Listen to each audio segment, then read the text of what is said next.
What is up, everybody? Derek Lambert here, MythVision podcast. I hope that my mic is going to do okay tonight and it doesn't get glitchy during this live stream. I am joined by none other than Neal from Gnostic Informant. His social security number is 247. I'm just kidding. What's up, man? Welcome back. Right. No, I'm just kidding. Oh, shh. Okay, everybody, guess the rest. Yeah. So I got a little echo coming in. I don't know if that's. Yeah. So, look, we have fun. YouTube has kind of the drama that goes on back and forth. And those of you know, I started a series of things kind of responding to apologetic stuff that I just think is mistaken, wrong. We could psychoanalyze all we want.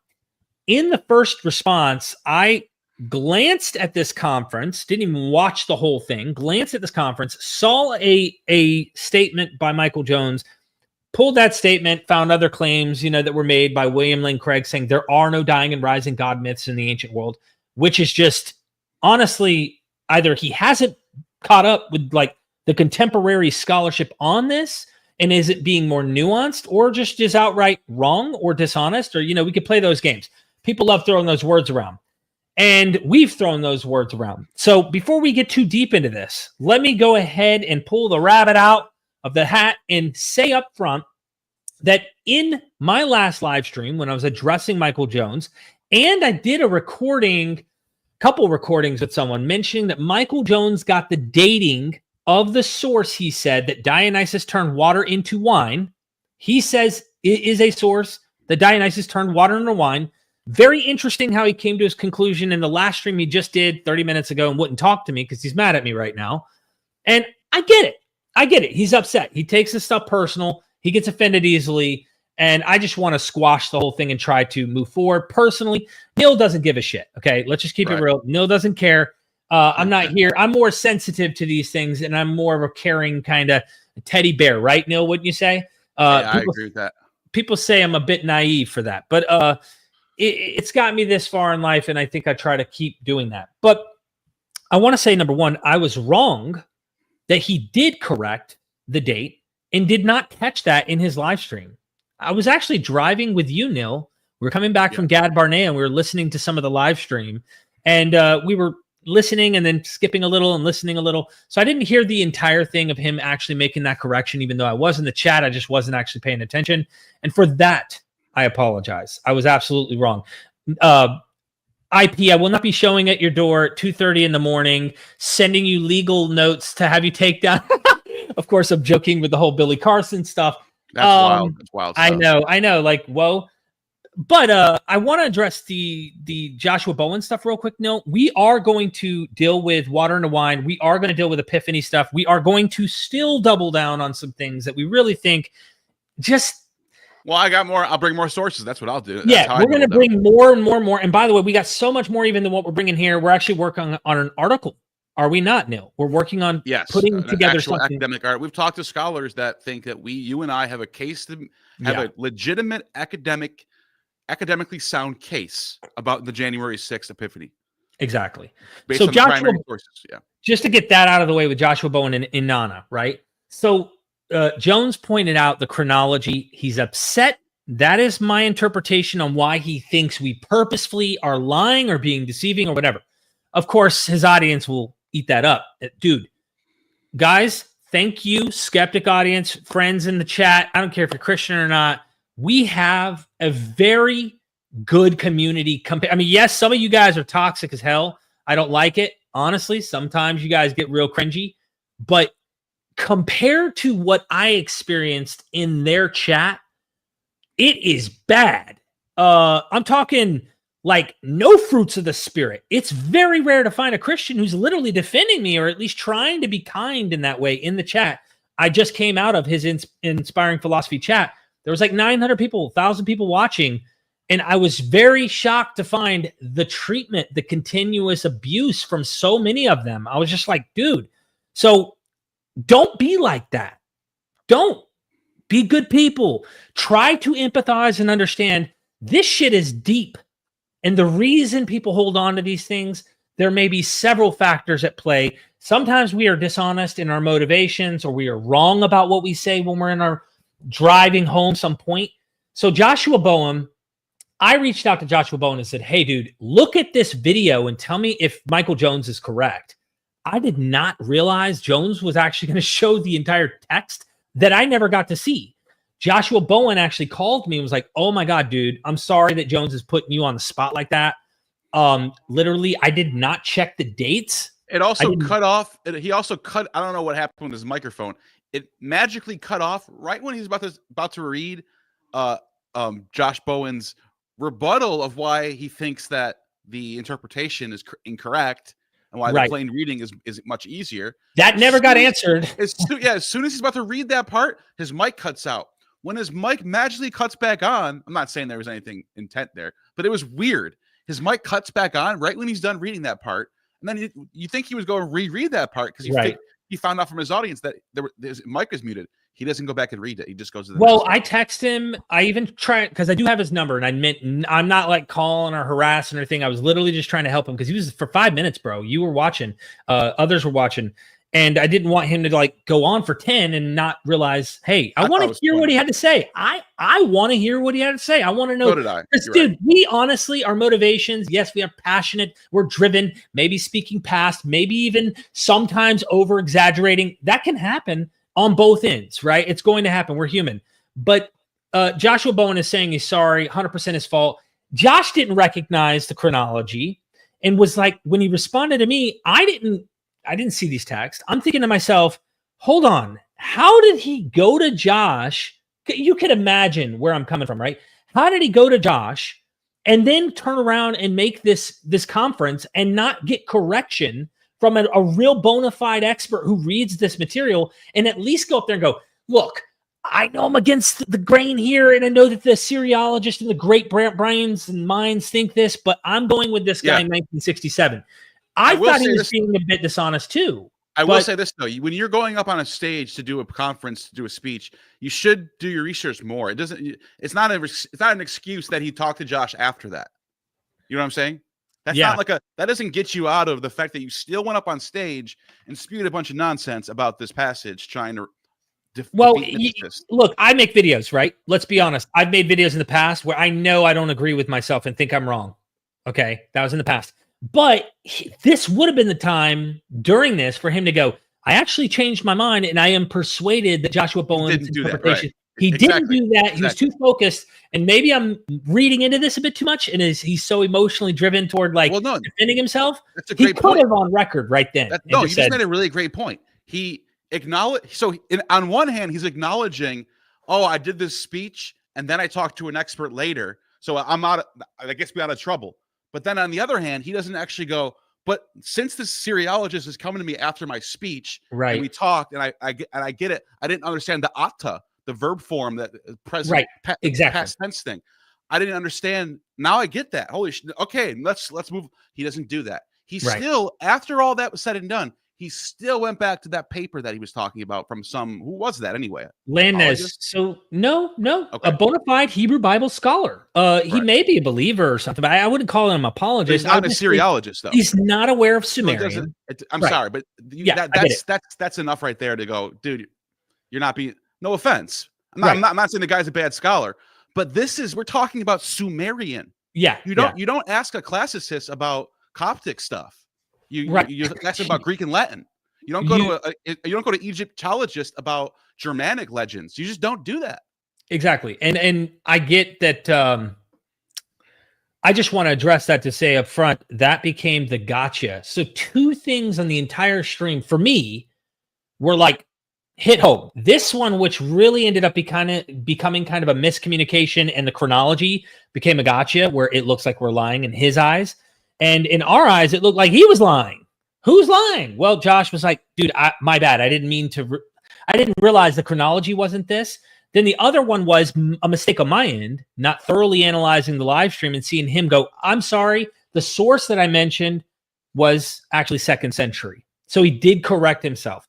However, I do want to address Achilles Tatius here, because using his own reasoning based on what he did when I brought up my sources, and he did it again in this live stream.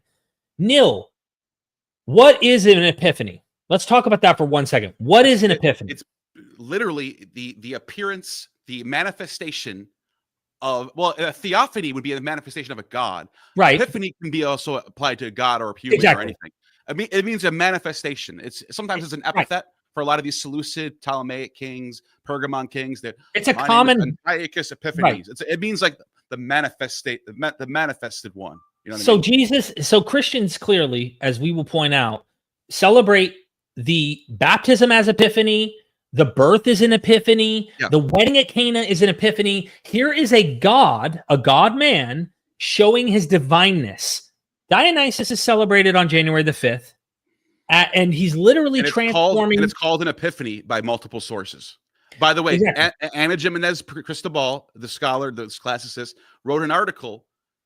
And so this is big because he brought up that article about saying that we don't know for sure if the Andros tradition is connected to the Naxos tradition, or if that's connected to the Thaya, or if the Thaya is connected to the Theodosia. No, that's a solid. Yeah. We can debate all There's this. So many of these. Ana Cristobal, in 2021 peer-reviewed article says this is one tradition.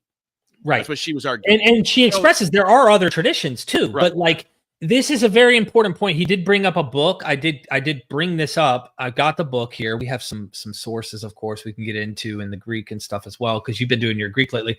Thomas J. Talley went ahead and grabbed that so that I can actually look at this later. This was something Michael Jones brought up. I'm curious to see what he has, and I want to evaluate this later, but I did get the book. I want to show that I am diving into this because me and you, Neal, I don't know if Jones has any idea how much research you and I have been doing into this, how deep we have been going into this Epiphany stuff and trying to recognize a correlation on the celebration and Epiphany of Jesus on the exact same day as Dionysus. And real quick on the topic of the Epiphany being the baptism and not a birth, that's not surprising. Given John's gospel does not have a birth account. So Basilides, when Clement of Alexandria around 198 or so is describing these births that people are coming up with in Stromata Book 1. And he's going, these people say it's May 20th. These people say it's July. This person says it was last week, whatever. He's just going through.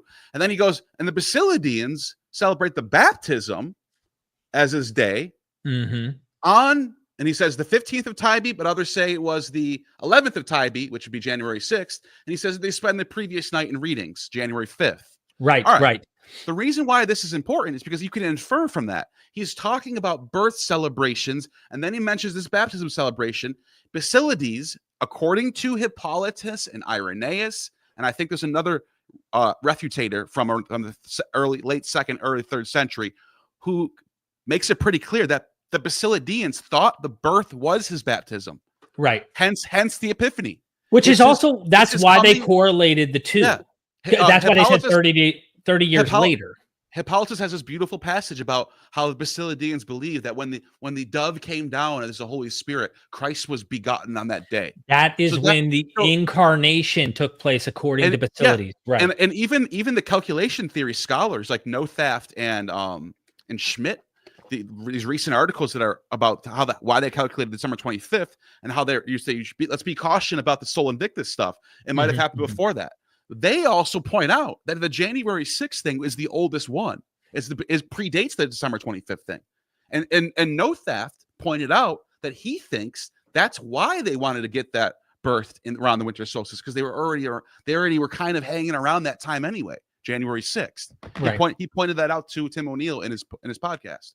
So, and IP actually mentioned that one of the explanations people try to make for why Christians just coincidentally land on the exact same Epiphany date for their Epiphany, and it is an Epiphany. I don't know. I don't want to straw man him or misspeak for Jones if he thought that wasn't an Epiphany. Right. On January the 5th. Multiple sources. It's called Epiphany by Diodorus and relates to Dionysus, and it's called Epiphany by Epiphanius. I don't think he's talking about the Dionysus one being Epiphany. No, I'm saying it's called Epiphany in both cases. Right. That's what I'm saying. Right. That's exactly what Epiphanius calls an Epiphany for Christ. So does St. John Chrysostom, and so does a couple of later sources. But then when it comes to the Dionysus, they call it an Epiphany. It's very, and they both have a wine miracle involved. They're both on the same day, and even to this day, Coptic churches, Armenian churches, and some Greek churches, and I think Syrian, Eastern churches, they start the Epiphany tide.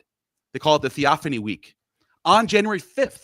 And it says that on January 5th, not the 6th, they bless a stream of water.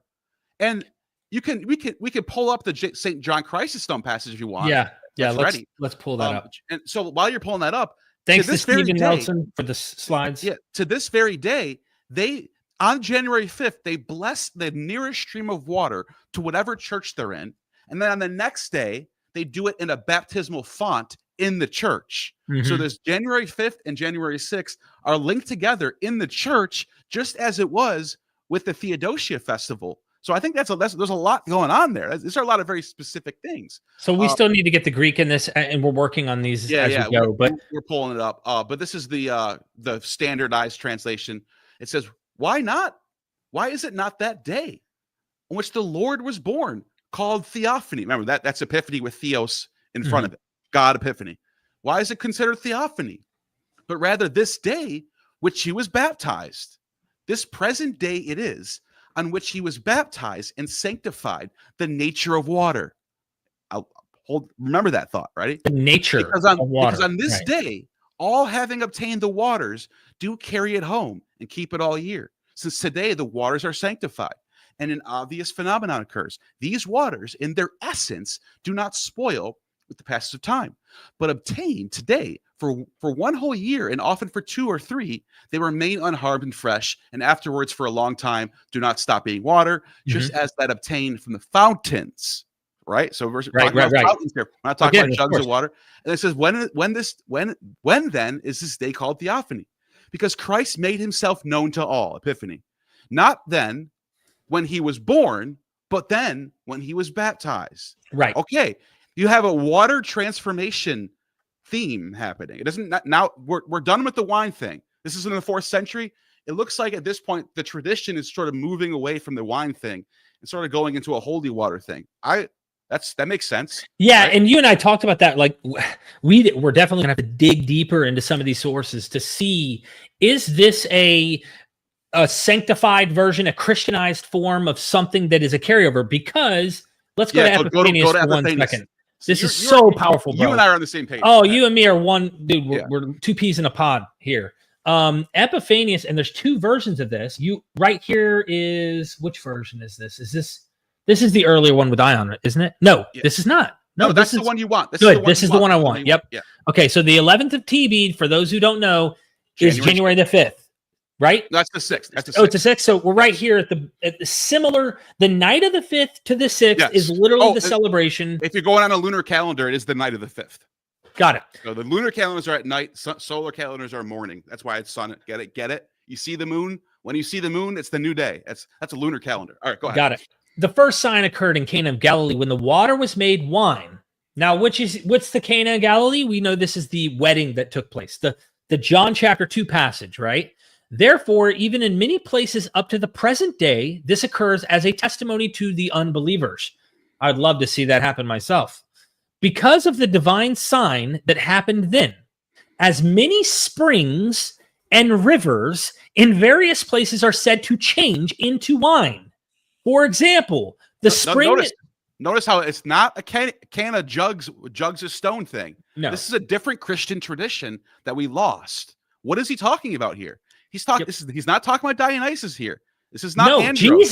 Jesus. This is Jesus transforming springs of water, doing exactly what Dionysus was said to do long before. This is my point. And at what point do you need a verbal, verbatim, analytical, one for one in order to know? Or Stephen, I don't know if this is there a passage before this that Stephen did put on the slide before this?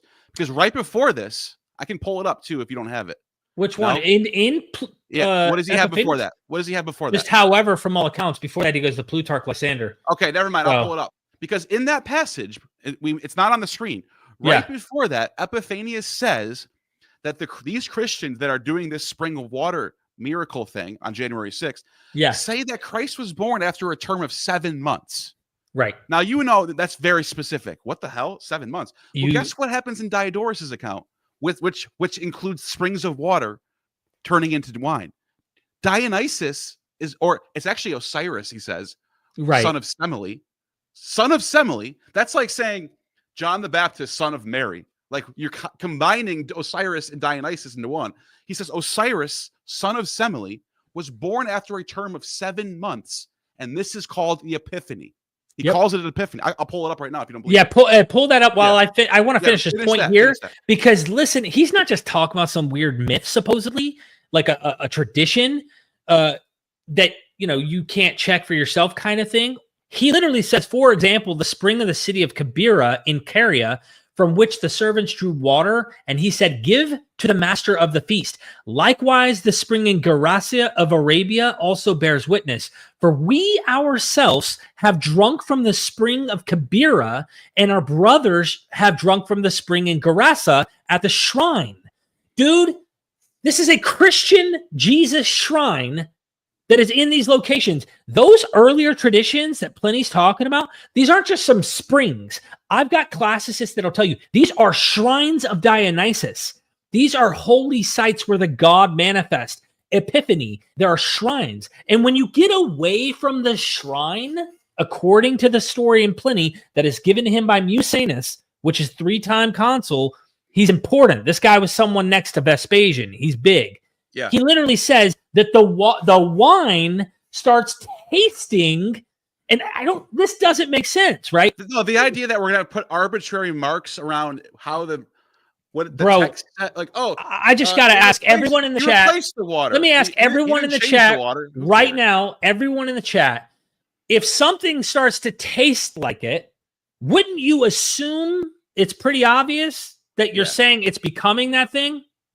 If it starts if wine, as you get away from the god, starts to taste like water, isn't it assumed in the text, obvious common sense, you would say, that is now becoming water? It's starting to taste like it. Why wouldn't you think? By the way, look at that last sentence. Everyone draws water and stores it in Egypt. That's what John Chrysostom was saying that they're doing in this. There's so many things, little minor details that are crossing paths here. It's very strange. I just had to nail that, bro, because you're so beyond that. I know. Let me show you the passage about that right before this. So this is the same text. It just got clipped out of that one for some reason. But if you can see, it says, so you should find this in a marginal gloss somewhere. Do not be misled by this information. The actual date of Christ's birth is the 11th of Tybee. It has been shown by every means that the Lord's birth took place in the flesh, the 11th of Tybee, January 6th. And the first miracle of Cana happened. Is this the 7-month birth thing? I don't see the 7 months there. Maybe it's above. Here it is. I'm at the wrong spot. This is right before that. 7 months. Term of 7 months. Here it is. This is Epiphany. Same exact. This is right before that. For I also have found written somewhere in the world Christ was born. Blah blah blah. Those who have given a date for the conception on Gabriel's bringing of the tides of the Virgin, certain persons who have it by tradition, Christ was born after a term of 7 months. And this is exactly what Osiris-Dionysus is carried to term for 7 months as well in one of the sources. So, I mean, there's just so much overlap, bro. You got shrines, same day, water into wine. And to nail that point, Neal, just to get your comment on this, I asked, if something starts to taste like water, wouldn't it be like trying to imply it's becoming that? I think so. But why is the wine turning into water, Neal? Why? It's an epiphany. No, why is the wine turning into water as he's because you're leaving the God's presence. You're leaving the manifestation of the God. It's an opposite of an epiphany. The opposite. You're getting away. Right. So it's pretty. That's not like it doesn't take much thinking to see that. All right. Check this out right here. Am I still sharing my screen? Yes, I see it. Oh, okay, cool. This is Bibliotheca Diodorus from 50 BC. He says Cadmus, who was a citizen of Egyptian Thebes, begot several children, one who is Semele. Okay, that's Dionysus' mother, and that's Dionysus' uncle. We all know the Euripides Bacchae. But this is weird. This is very weird. It's called a theocracia. It's when you mix gods together. This was very common in the 1st century. She was violated by an unknown person, became pregnant, and after 7 months, gave birth to a child whose appearance was such as the Egyptians hold that it's Osiris. Yeah. And Plutarch says Dionysus is Osiris. So does Herodotus, and so does a bunch of Just people. saying it for people. No, yeah. Great point. And now, such is the child is that not usually brought into the world alive, either because of the will of the gods or because law of nature does not permit it. But Cadmus, when he found out what had taken place, having the same time a reply from an oracle, commanding him to observe the laws of his fathers, he both gilded the infant and paid it appropriate sacrifices on that ground that it had been a sort of epiphany. What? The word epiphany is being applied here. To a 7-month You're making birth. It up, Neal. You're making it up. It's just like there's so much lining up. Parallelomania, Neal. Parallelomania. Right. You can't try to compare same day, same kinds of miracles, same title, Epiphany. Yeah. Okay, same 7-month birth, bro. Waters much more? Streams of water turning into wine. How many other gods do that? How many other gods in the written accounts of the ancient world are turning streams, rivers, fountains, are known to do this kind of stuff? Zero. Now, if you could get me a handful, I'd be like, you know what? You're right. Maybe they just saw cultural diffusion of various deities, had Jesus come in and compete. Hard not to pin it down onto Dionysus here. It's really hard not to see that. Oh, and by the way, Basilides, central gospel, John, as we pointed out.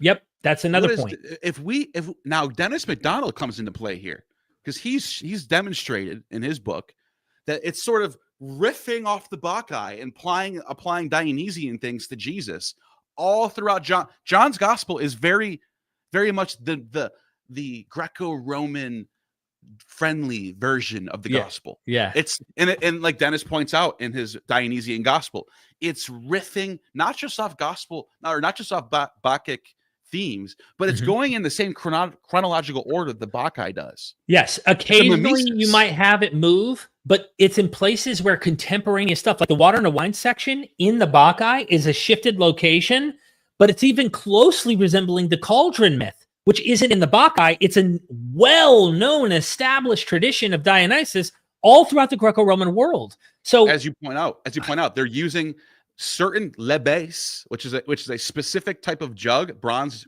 cauldron, used for ceremonial purification ceremonies or at weddings. And usually they have usually they're depicted with Dionysus and the satyrs and the maenads on them. That's how, and the archaeology, 9 out of 10 of these things look like that. But on top of that, in John's gospel, in John 2, at the wedding at Cana, when he says they brought out 6 stone jars, and then it says the ones they use for ceremonial purification. The John is winking at his Greek audience, going, you know your lebes? Here's the Jewish version of that. That's what he's doing. I'm actually looking for that jar. You know which one I recently. It has Ariadne and Dionysus, is a gift at a wedding. It's a water jar at a wedding gift that's made of bronze.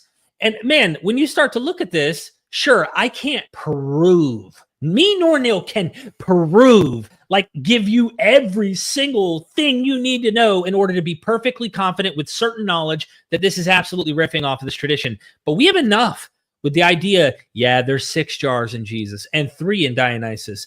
Double the miracle, double the fun, right? Well, on top of that, you have empty water vessels used for purification before you eat, having ceremony, whatever you're doing. In one case, it's stone jars. The other is bronze. And both are water jars that are empty. I have to add this. The one in John 2 is empty until Jesus says, add water to it. So it did not have water until he said to add water. It does. Okay. Yeah, that's he added really water. That's a really solid point. That's important. Why is it empty? And then he's telling them to add it. I'm just saying, it doesn't prove anything. It adds confidence to all of this stuff that we're describing, bro. And Jones could say, I agree. He could say everything we just said, I agree. Derek, you put that into story. You put that into mythology or legend in some way. I think it happened. But I think it happened because I think Jesus is better than Dionysus. And guess what? And guess what? We think that's what John's doing too. We just don't interpret this as historically what happened. Was there a wedding in Cana that Jesus went to one day? Maybe. I have no way of knowing whether he did or didn't show up. But as far as the miracle goes, I don't think Dionysus really is doing these miracles. I wouldn't apply the same thing to Jesus. And so you get where I'm going with this. So we're getting off track there. But I needed to nail that down. He also tried to say that you were taking Mark Smith and the bald, dying, and rising God myth and saying Mark Smith never said that dying and rising God, almost like you might be implying that Mark Smith's saying that. When I edited the video, I pulled up his book, and I have his book, but I'd have to go and like literally dig and search. Mark Smith and Jeremiah Coogan's translation over here somewhere. Yeah, I don't know where I put it. I was just looking at it too. I should be close by.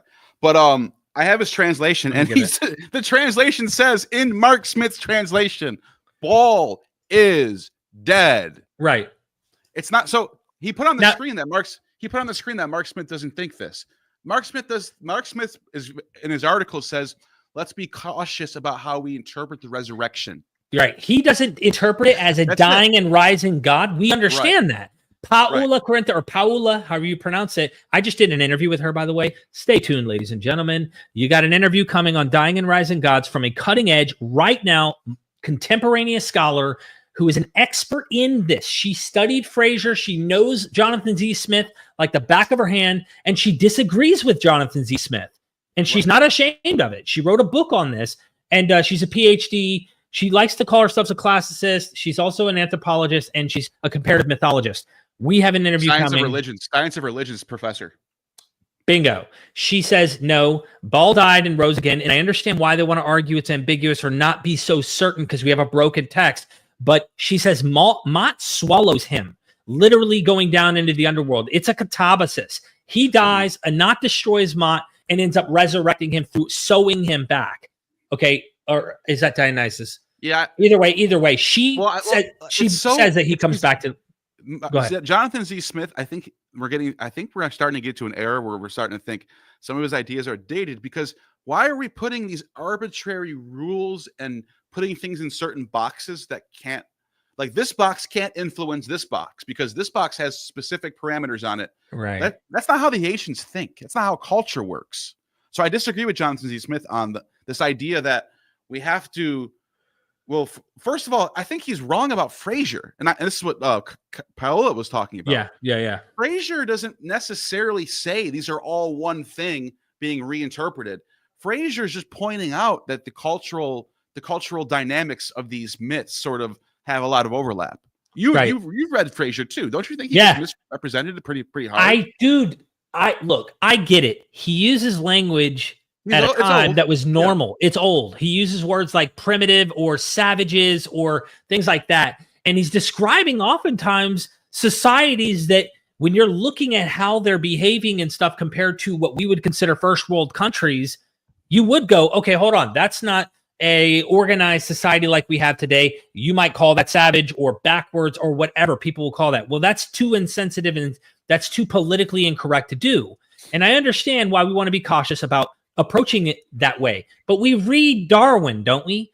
Darwin speaks like this, and we learn from him. But in his book, the 12-volume, 13-volume book on the Golden Bow, over and over, Neal, he emphasizes, I could be mistaken, but if I'm correct, then this seems to be what the myth seems to be saying. And I'm like, and then at the end of the book, bro, he has this diatribe about how, look, I stand to be corrected. I'm always open to improve and correct whatever I'm doing in this assessment. But this seems to be all starting over understanding the Golden Bow over this.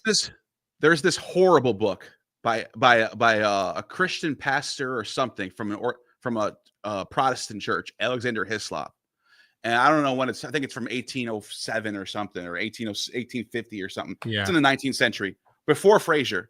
And when I've read this a long time ago, back in like the Zeitgeist days, where I was trying to find the Jesus' I know what you mean. I would do that too. When I heard about Fraser, when Fraser gets pointed out by Scott, people like EHRMAN and others like Dan McClellan, or they talk about Fraser like he's this guy. This guy's making up. There was a trinity in Babylon. It was Tammuz, Semiramis, and Marduk, and they were all a trinity. And Tammuz had 12 disciples, and Semiramis is basically Mary. Like, it's all nonsense.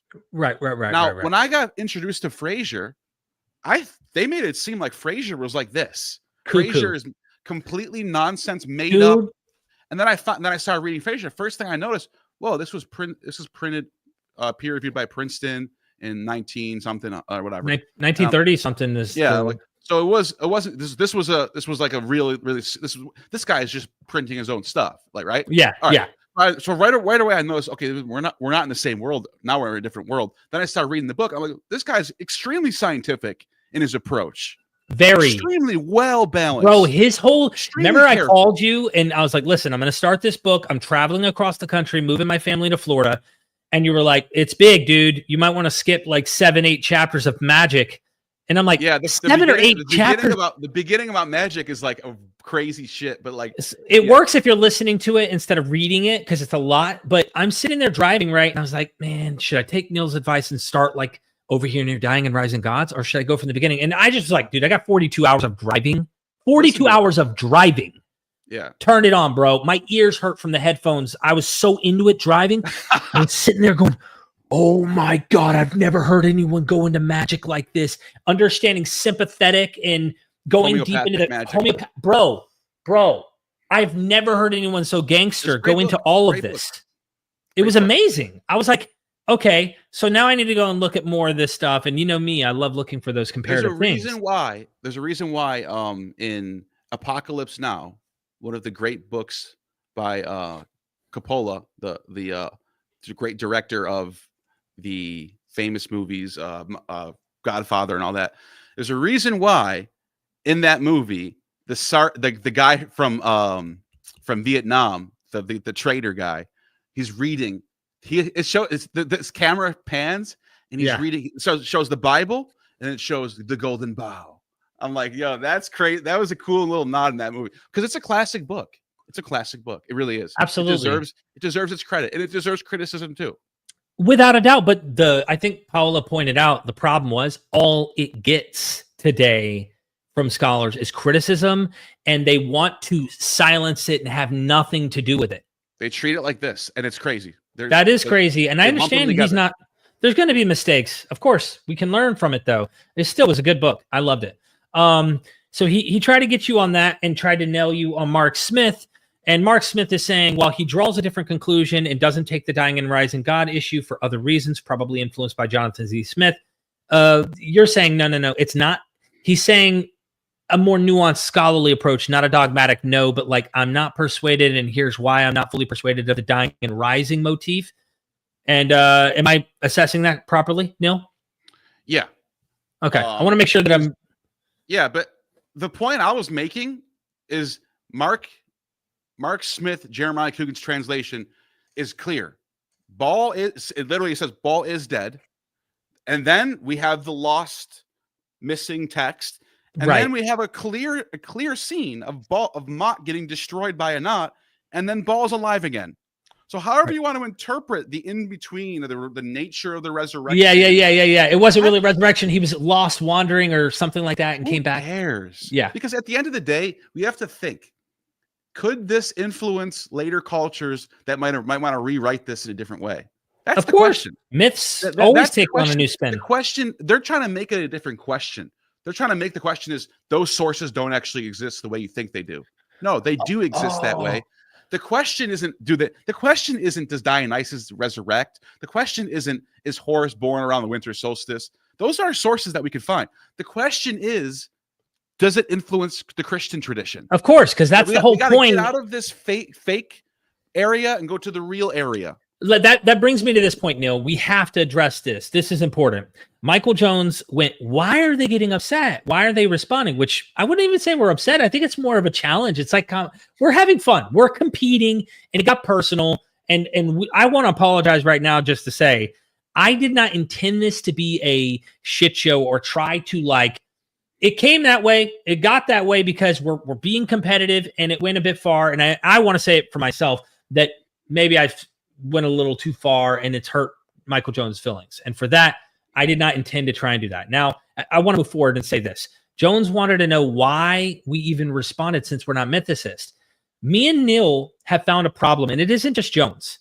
It is several people online that are vocal in various platforms of social media, including YouTube, who go out on their way and pretty much they lump everything that we do into the extreme zeitgeist category as if There is not a nuanced in between. There is no comparison. Jones did that at the beginning of the presentation when he says things like the water to wine, that's nonsense, shut up, post-dates New Testament, right? Or when he goes on to say, anyone else heard they're dying and rising gods? Yeah, or like that Jesus is just another one of them? Yeah, you know what, it's all nonsense, right? You know what? I'm going to defend Michael Jones for once. Okay. And I actually truly mean this. I'm not joking around. I don't actually blame him really, because there's a lot of experts that do say this stuff that will go up on their shows or whatever in some sort of setting. They will say there are no sources of Dionysus turning water into wine. It postdates Jesus. Right. There's New Testament PhD scholars going around like they know the classics, like they have some sort of encyclopedia in their Unless brain. They're classicists. I checked. You hear them say, I checked and I didn't find anything. What does that mean? You checked?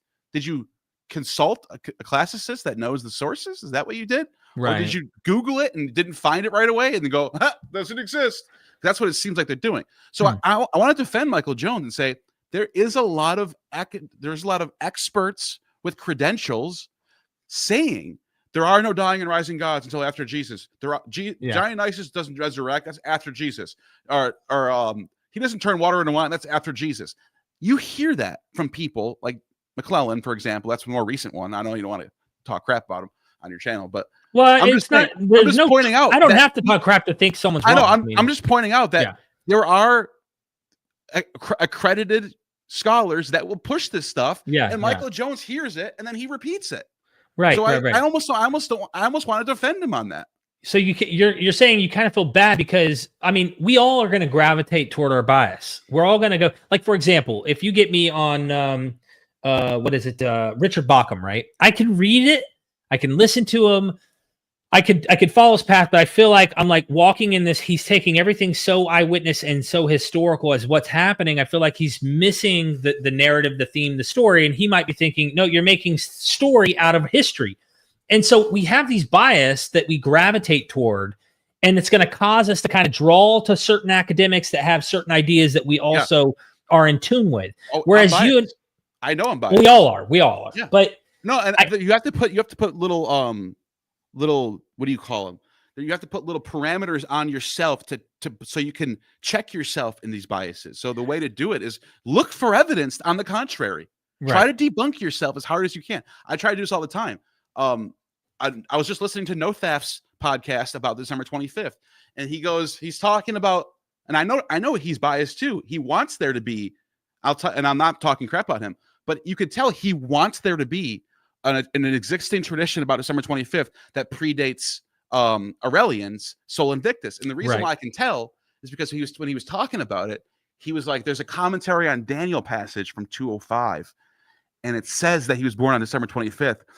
He goes, unfortunately, I'm he says, I'm sad to say. Yeah, like he wishes. He goes, the way he said it was like, you can't use it. It's not authentic passage. Got it. I was like, but that's fine. I don't care. I'm biased too. We're leaning into the myth worldview.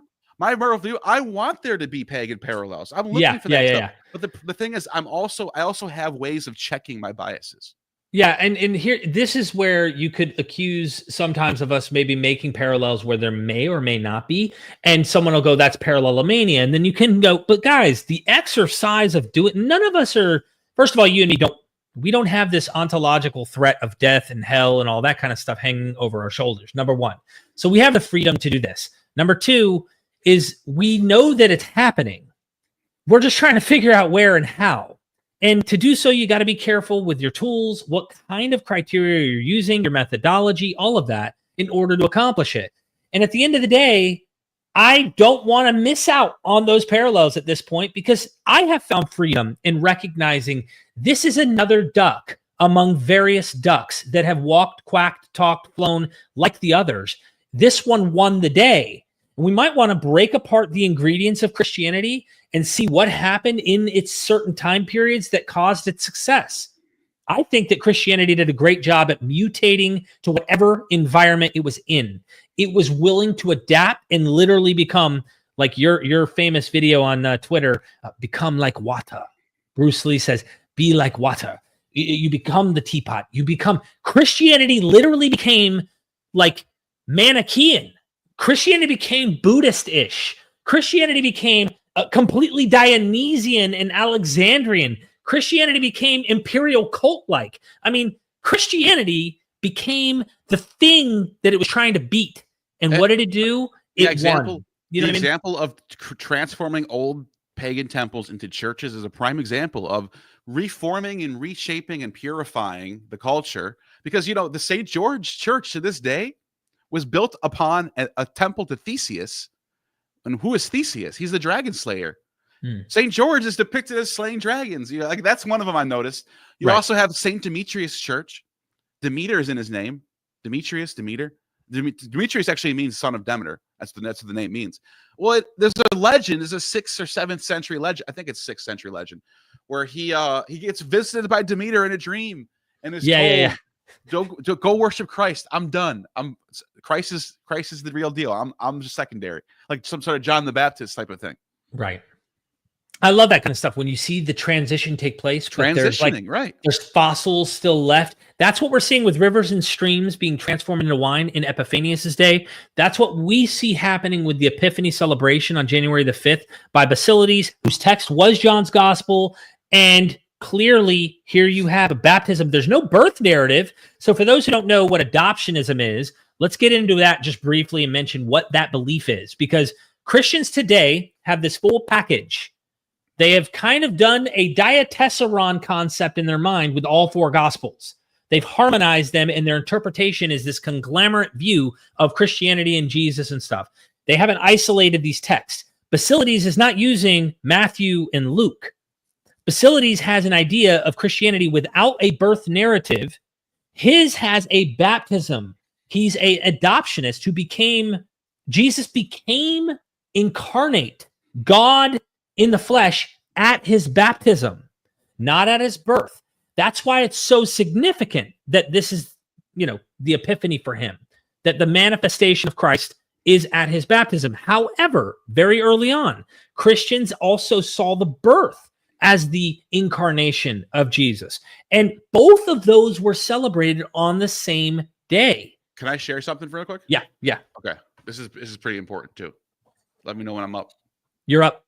Okay, so Hippolytus is talking about Basilides in his Against Heresies, and he says, Basilides, the Savior is sufficient witness when he observes, mine hour is not yet come. And obviously Basilides is citing John here. That's more proof that Basilides had John's gospel.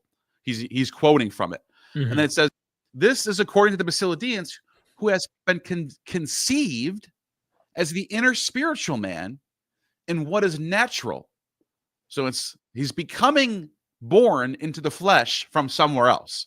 As John's gospel points out, the Logos was there in the beginning. He takes on flesh. He was born before the time is. He's not. There's the natural birth is not important to John, right? Right. And so the sonship which left there, the soul, not that it might be mortal, but that it might abide here according to nature.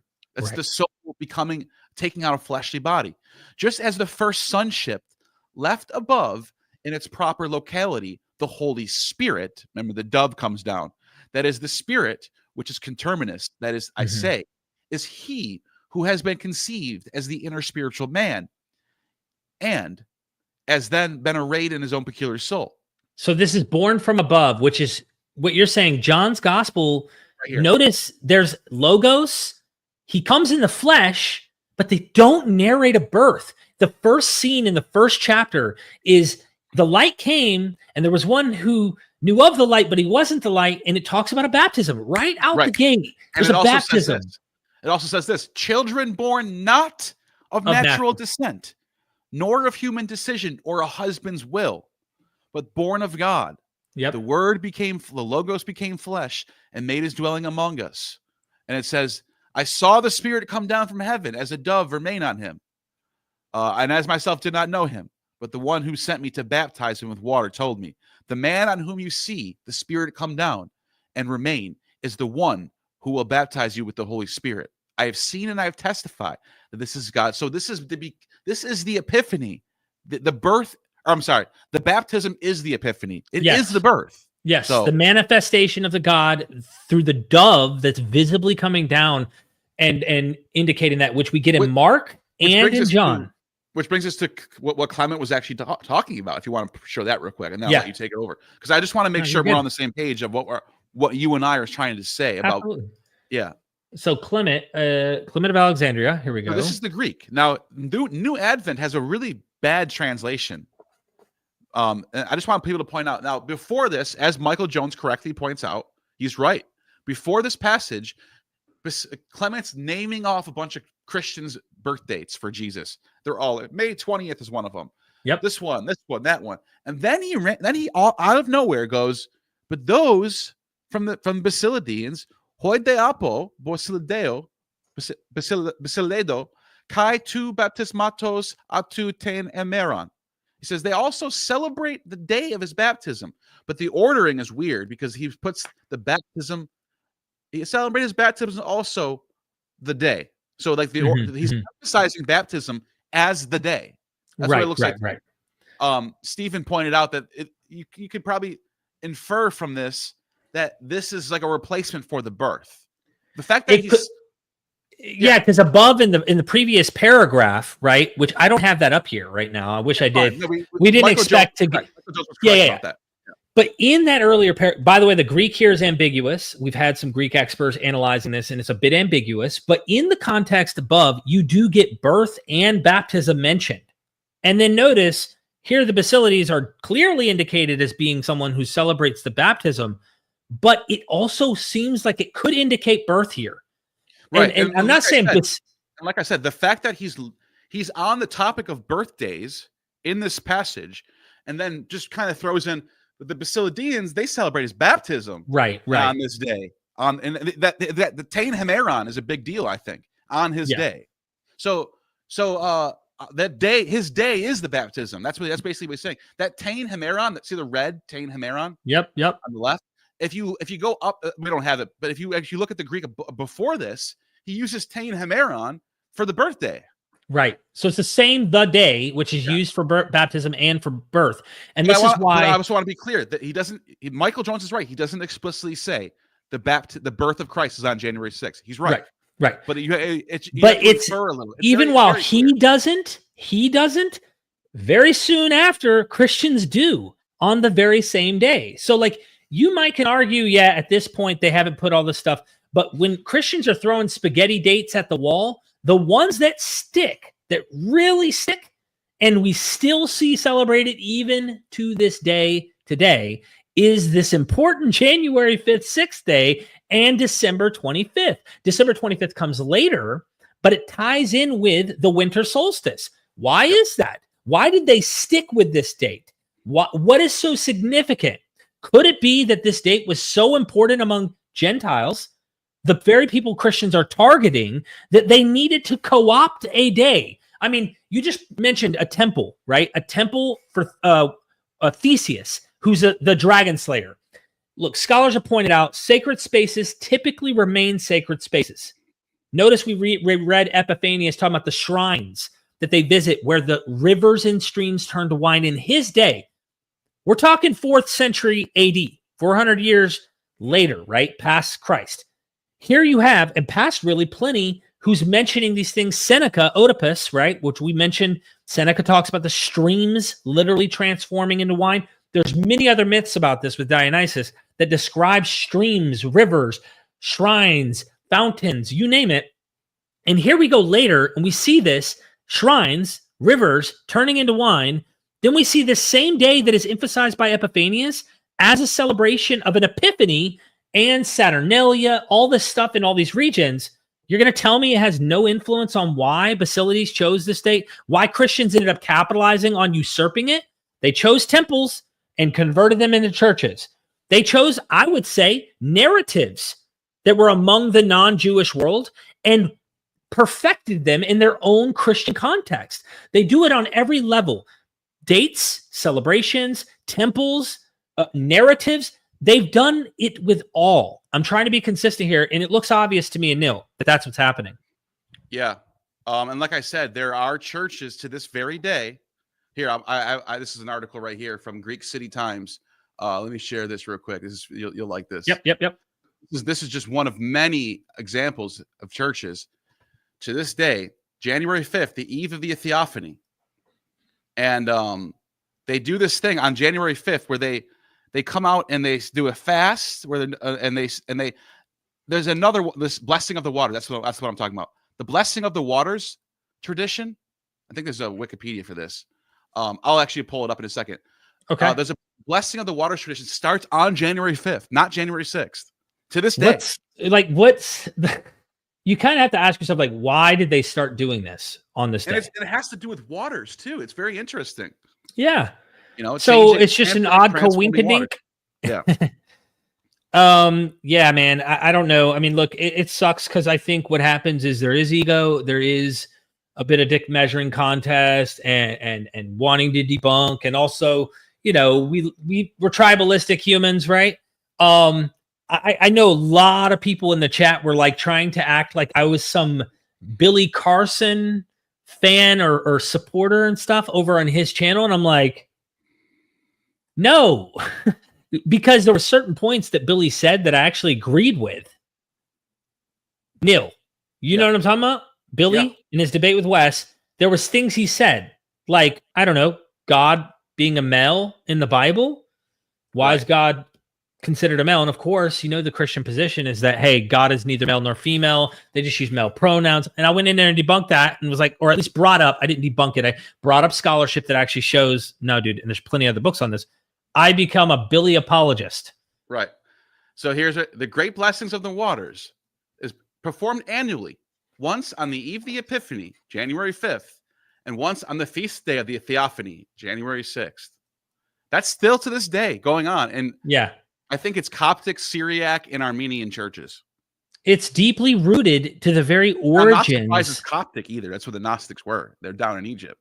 Look, I'll phrase it this way. Since the epiphany of the church itself, through its own literature, this date, I'm not talking about the epiphany of Christ, the epiphany of Christianity itself, its manifestation, literally, this date has been significant. Why? You want to just chalk it up to, well, they just started on the first and just started reading a chapter at a time and they ended up at the baptism somehow, or a few verses and they ended up at the baptism. That's an interesting calculation way of trying to explain why they landed on this specific day that just so happened to be, it's like an odd thing of saying this day just so happened to land within my own internal bubble of my own literature on the same day that the New Year's festival with the ball falling, right? We're doing a countdown and everyone is celebrating. And you're sitting here going, thousands of years later going, no, the reasons Christians chose this day has zero to do with the fact that the entire world at the time in the Greco-Roman period is celebrating a Dionysian festival and his epiphany. Nothing to do with that. They just sat down at night, read a chapter a day from January 1st, and landed on that day. Oh, baptism. Now let's make this one of the most, if not the most important days, till December 25th ends up taking the birth for the is it Eastern or Western Church? I think the Western Church took December 25th. Yeah, and West. Yeah. Yeah, the West. And they were initially January 6th. Started in Rome first, yeah. I don't know how to make this more obvious on our end, guess you know? What? So this is another thing. I was listening to No Theft. He was pointing out how similar Saturnalia rites are to Christmas. And he was like, it's not just the gift giving and the decorating, but he goes, but it's also the King of Saturnalia ritual, which you see with the Lord of Misrule all the way over in England. But then he says, my only problem with this, he goes, I'm willing to grant that they're borrowing. He goes, my only problem with this is the geographical locations are off. Why wouldn't we find this in Rome, in Italy? Right. But guess what I found? And I knew this before, I just found this to back up my claim. Saturnalia wasn't just celebrated in the city of Rome. It was celebrated in every Roman city. Every Roman city. That's what the sources say. And I found an actual primary source, a physical piece of papyri from London, from England. Right. Not London. It's like a city outside of London. It's where an old Roman military city was. And guess what it says on this little papyri? Dated to the first century, second century AD. No way. What's Guess what it says? Bring me some fruits and vegetables and lentils for the Saturnalia. Ah. So they're celebrating Saturnalia all the way where the Lord of Misrule. So No Theft, which is, I think he's a great scholar. I want to get him on my channel. I like him. Yeah. But his only issue with Saturnalia influencing Christianity, because he was trying to explain to Tim O'Neill. He goes, the dates don't matter. The dates, that's not what anyone's arguing. No one's arguing for the dates, dude. He goes, it's about the season, the time of December influencing later times of December. He goes, it's very simple. Tim O'Neill just goes, but the dates do matter. Anyways, let's not get into that. So then he goes, I think there's a lot there for Saturnalia influencing Christianity, influencing Christmas. He goes, my only problem is the geographic distances. But I have a defeater for that. So I don't know. When I talk to Nothaf, I'm interested to hear how he responds. That sounded like the same kind of thing Jones was bringing up about this Epiphany celebration. Oh, we can go to the island of Andros. We can go to Teos. We can go to these regions. But those regions aren't Alexandria. Those regions aren't. You see what I'm saying? Like as if somehow. No, that's a fair thing to throw out in this discussion. Of course, you should be looking at geographic location. They didn't have the internet back then. They didn't have email. You have to look at things at a case by case basis. Right. But like I said, we pointed out that this Theophany of Dionysus is in like 10 different cities, and they're doing it a little bit differently, and the dates might not be the same. We both explained that. We don't know for sure if the January 6th thing was the same for Naxos and Andros and Ellis and Thebes. I think there are different dates for different ones of these, but either way, and the Haloa and Linnea are both winter solstice festivals. The month of Poseidon in the sources it says, which would be December 15th to January 15th. So we're in that period now for the rural Dionysia. It's called city, not the city Dionysia, the rural Dionysia. Right. But like I said, Saturnalia. We have evidence that it was worshipped. It was not worshipped. It was commemorated in every Roman city. Every major Roman city was doing Saturnalia.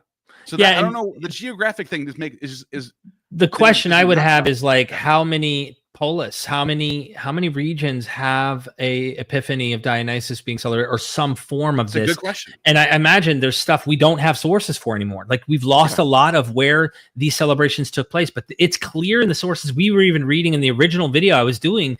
There's at least like 5 places in one source or 6 that are disputed, and then he ends it with, and many other places still dispute his birthplace as well. Because the idea that, again, it's that he's born here and he returns bringing gifts each year via wine.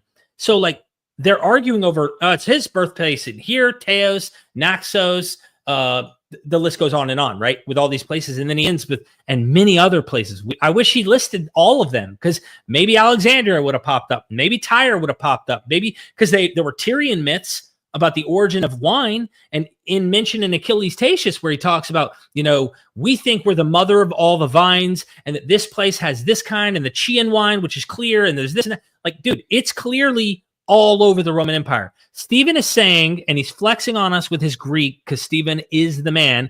Go check out Cross Bible, by the way. If you're looking for like a Bible search site, and you're trying to do like Bible Hub, or you're looking up anything to find verses, go to this website, check him out. And he's got an amazing site that's actually going to do things that none of the Bible sites we have right now online probably already can do, but he's going beyond that with his site. So let's see what he did here. Neal, okay, he brought the whole thing up. Now we have the whole thing. That's awesome. So you can see take over. So you can see here, Clement is going through these different calculations that were going on in his time period. The 28th year of Augustus. The Gospel of Luke, that's a birth narrative gospel, and so forth. Go to the next one. Okay. Coming to his baptism. Oh, that's mentioned baptism too there. That's a point. Mm-hmm. Then it says, this was also said by the prophet, the gospel of 15th year of Tiberius, 15th year of Augustus, 30 years are accompanied until he suffered Epiphan, and yeah, so he's throwing out the dates. Go to the next one. Trying to find the important. So here we go. This is the one that we're talking about. Agenete was born until the death of Commodus, 194. The birth of our Savior, Genese, to Soteros and Meron. See, this is what makes me think, like, okay, hold on. The birth of our Savior, not only calculate the year, but also the day, a specific day. That's what I was getting to. Tain Hemeron, the day. So my thing is, and I don't know if Steve might not agree with me on this. I think he said that it's plausible when I talked to him. Okay. My thing is when he establishes the day, Tain Hemeron, you have something now that you have a subject for what's being discussed. The day. So if you continue going through, he gives all these dates. 25th of Pagan is like May 20th, whatever, Egyptian calendar. He's given these different dates. And then you get to 20, where he says, but those Basilidians also celebrate the baptism, the day, Tain Hemeron. To Tain Hemeron. They celebrate the day of his baptism. The day. So my thing is, if you actually, my thing is the ordering of the Greek is emphasizing baptism before the day. So I'm honestly saying we don't know for sure. We can't say for sure that Basilides is, or Clement is saying that Basilides celebrated the birthday, but I think you can infer from this that the baptism is a replacement for the birthday, considering the one other and the evidence, same, considering all the data we have from Hippolytus, from Epiphanius, John's Gospel, from Epiphanius. The way Epiphanius describes it is it's 30 days, he's born, right? Because he already accepts the birth. Remember, he's arguing against people who are like all sorts of heretics in his Panarion, the medicine antidote, if you will, his book called The Antidote, the Panarion.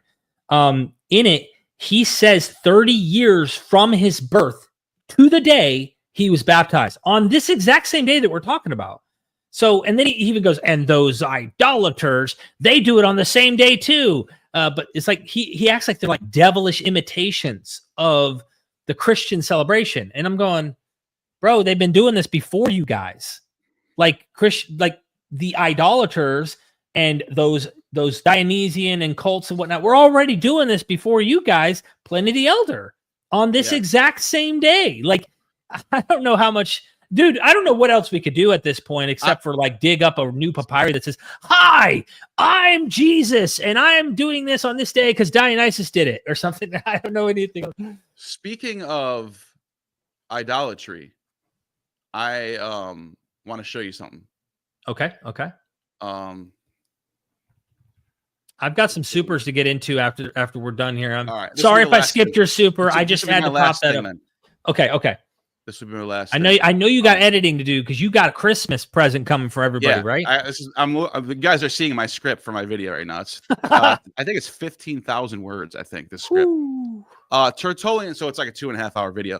Tertullian says around 200 CE, right? This is right around the time where these calculations are being done by Christians, or right before it, at least a few decades before we have evidence of that.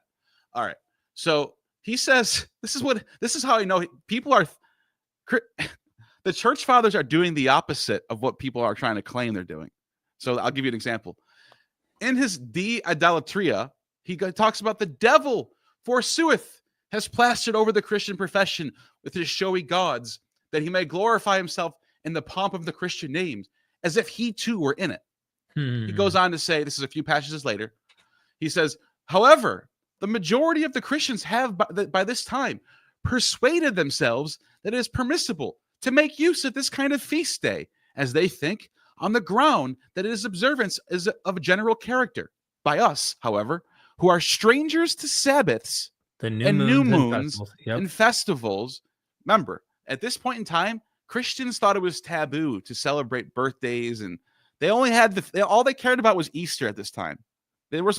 Christmas wasn't a thing yet. It was just Easter and probably a few other feasts that are related to the Bible. Whatever. Matronalia are frequented. Brumalia, Saturnalia, and Calends. Presents come and go. He's complaining about presents and gift giving. Gift giving, yep. New Year's gifts, games, join their noise, banquets, join their din. You get the point. So he's basically saying he's basically horrified.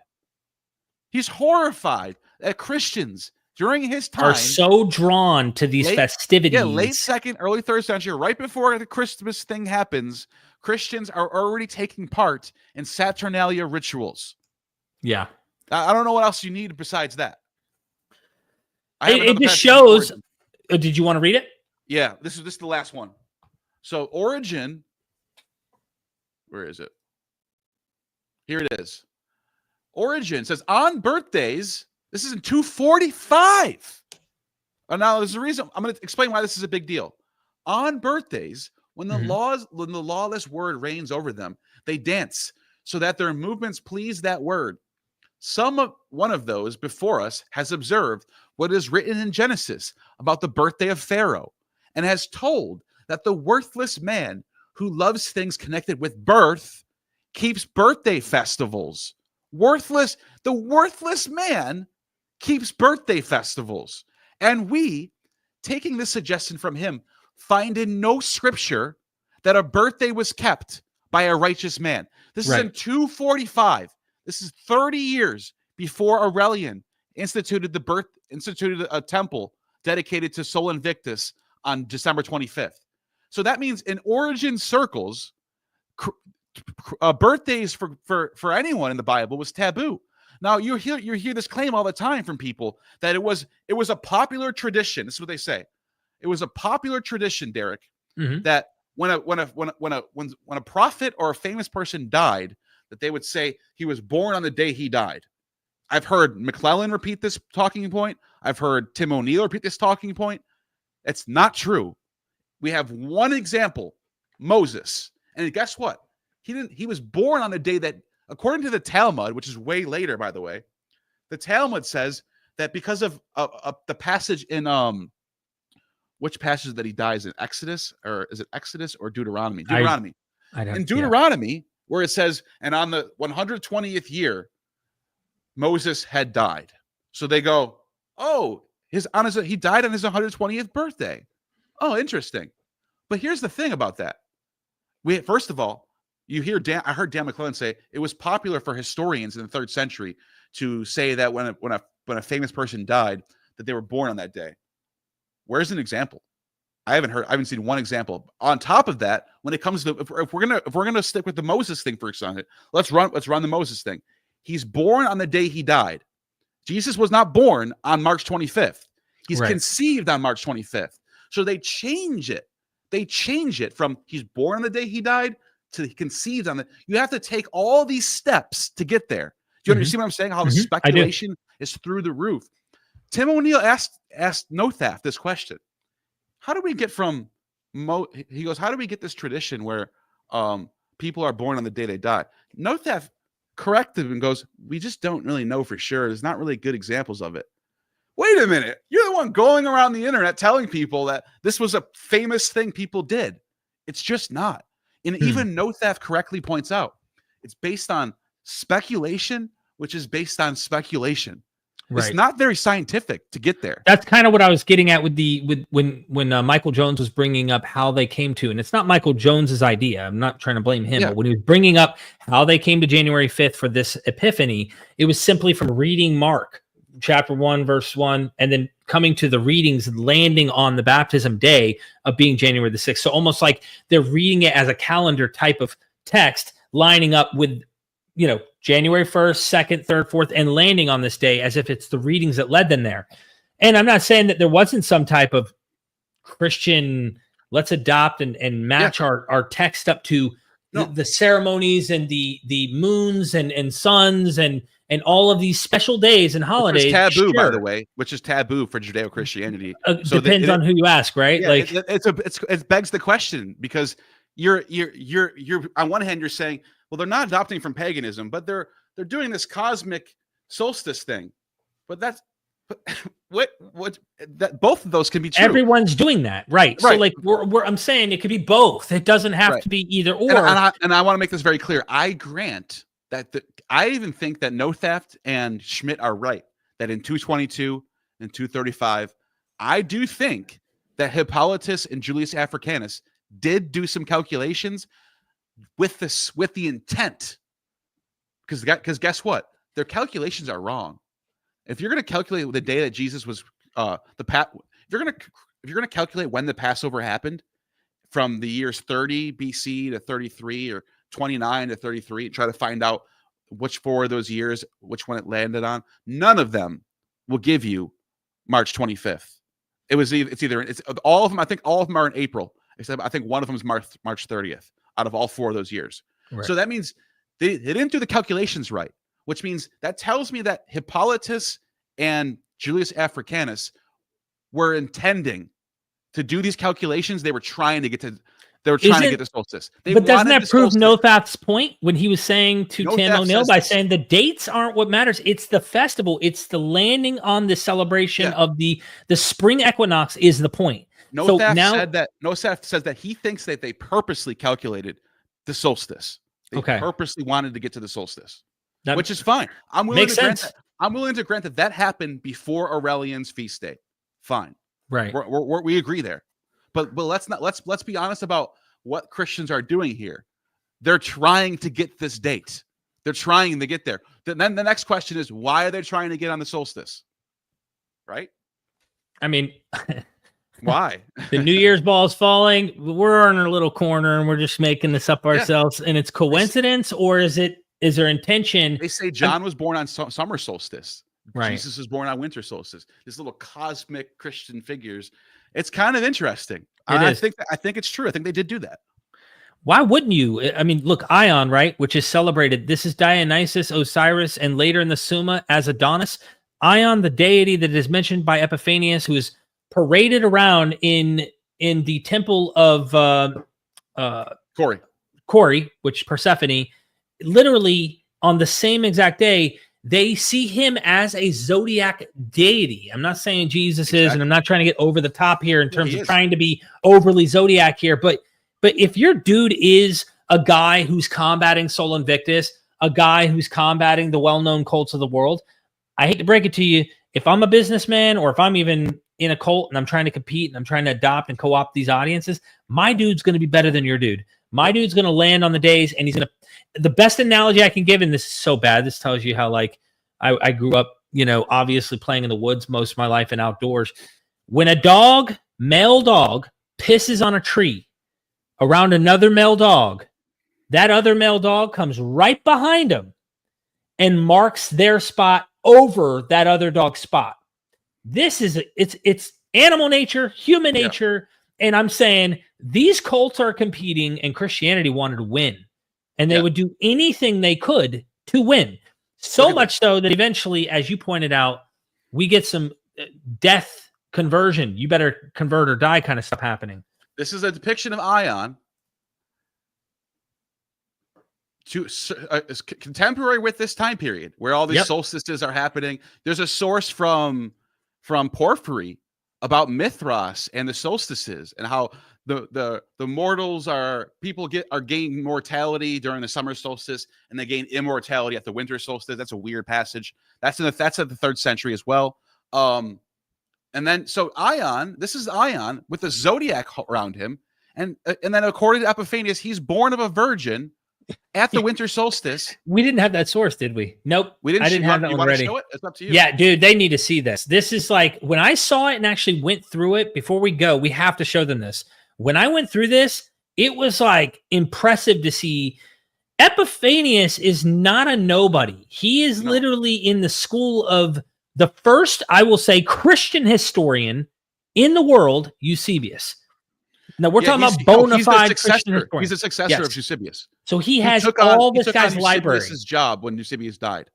Yeah, and he was Eusebius, the librarian of the whole Roman Empire. He had all the sources that he needed. And Eusebius's duty was to try and hunt down the past and figure out things. This guy's trained by the best when it comes to trying to. Does that mean he's always honest? No.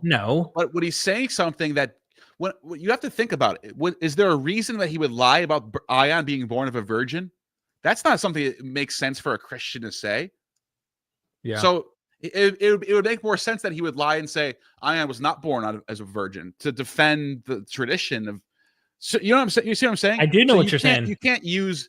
I heard people make the argument. Epiphanius slanders Christian heretics and other parts of his works. Yeah, I know, but he does. What does that have to do with Ion being born of a virgin? Why would Epiphanius make that up? I don't think. Let's pull it up. Yeah, I'm looking for. It should be in the. It's not in the slides. I can pull it. I don't think you have it. Yeah, pull it up because I've got the Panarion here. I've got books 1 and then I got books 2 and 3. It's so big that they're separate books. I mean, this is not a small book. There's so much material. Give me 1 second. I have it right here. Cool. I have the Greek and I have the two different translations that we can look at. Oh, what the hell? I just got faked out by my Microsoft Word. It was like, click on this one. As soon as I clicked on it, it moved over. All right. Here it is. Let me share my screen. All right. I'm waiting on you. There we go. Okay. Yep. Epiphanius, Panarion, 51. For indeed, the Savior was born in the 42nd year of the reign of Augustus, Emperor of Augustus. I'm just going to go up a little bit. This is Jesus' birth. Clearly, yeah. Christ was born. Christ was born 8 days. 13 days after the winter solstice. Yep. This day is celebrated by the Greeks. I mean, the idolaters, on the 8th day before the calends of January, which Romans call Saturnalia, the Egyptians call Chronia, and the Alexandrians call Kikelia. For the 8th day before the calends, the division occurs, the solstice, and the day begins to increase as light gains addition. I'm with you in that nature and observations of nature is more important on how they're going to shift their cultic activities and stuff than it is about a number. It explains, and this is I'm gonna highlight that point in a second. Let me finish this off. Yeah. Go ahead. So he says, which is called the Epiphany. So he titles it the Epiphany again, from the beginning of increase of light.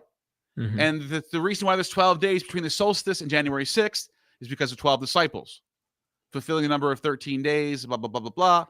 And he says, the leaders of the idolatry religion are forced to confess a part of the truth, and the deceivers to deceive those convinced by them. Idolaters in many places conduct a great festival on the very night of the Epiphany, so that those hoping in the deception would seek the truth. Remember, the night of the Epiphany. Would not seek the truth. So it's the night of the Epiphany. Remember that. Yeah, he's saying they're doing this over here in this Korean and these celebrations to deceive, so that others would not seek the truth. That it's this apologetic. It is. It's very early apologetics. And Alexandria, they call it Koreum, the precinct of Cori. That is, by the way, that's the mother of Zagreus Dionysus.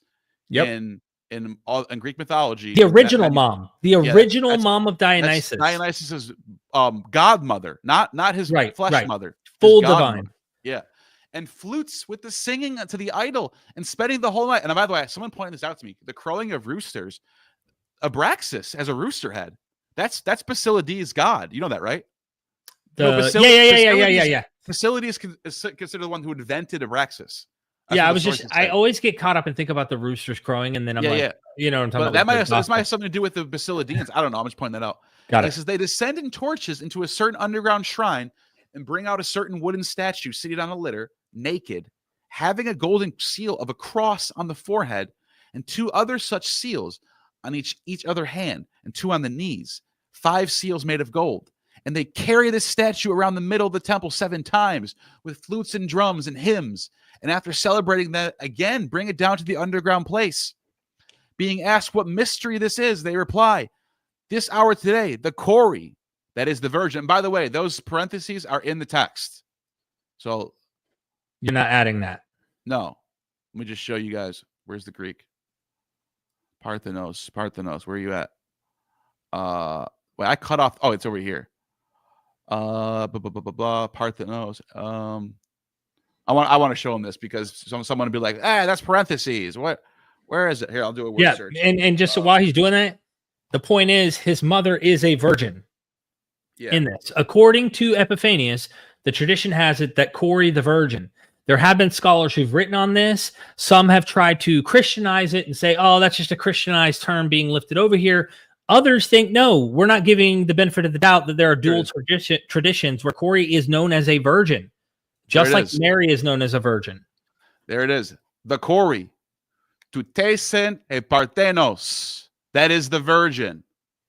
All right. Just want to make sure nobody. Yeah. And I just wanted to make sure they know there are scholars who dispute this, what it means in this thing, right? But anyway, keep going. Gave birth to Ion. The virgin gave birth to Ion, the guy with the zodiac around him. By the way, there's other depictions of Ion where he's holding a snake on a stick, which is like some people will say that's like Sethi and Gnostic. Anyways, this also happens in Petra, the city, the metropolis of Arabia, which is Edom, written in the scriptures. In the temple there, they praise the virgin in Arabic, calling her Ka'abu, that is Cori, or the virgin. The one from her, Dusaris, which is a very famous god from Arabia, who is linked with Dionysus in several sources by antiquity authors. that is the only begotten of the Lord. And this takes place in Elusa, which, by the way, that's in Israel. Elusa. Mm-hmm.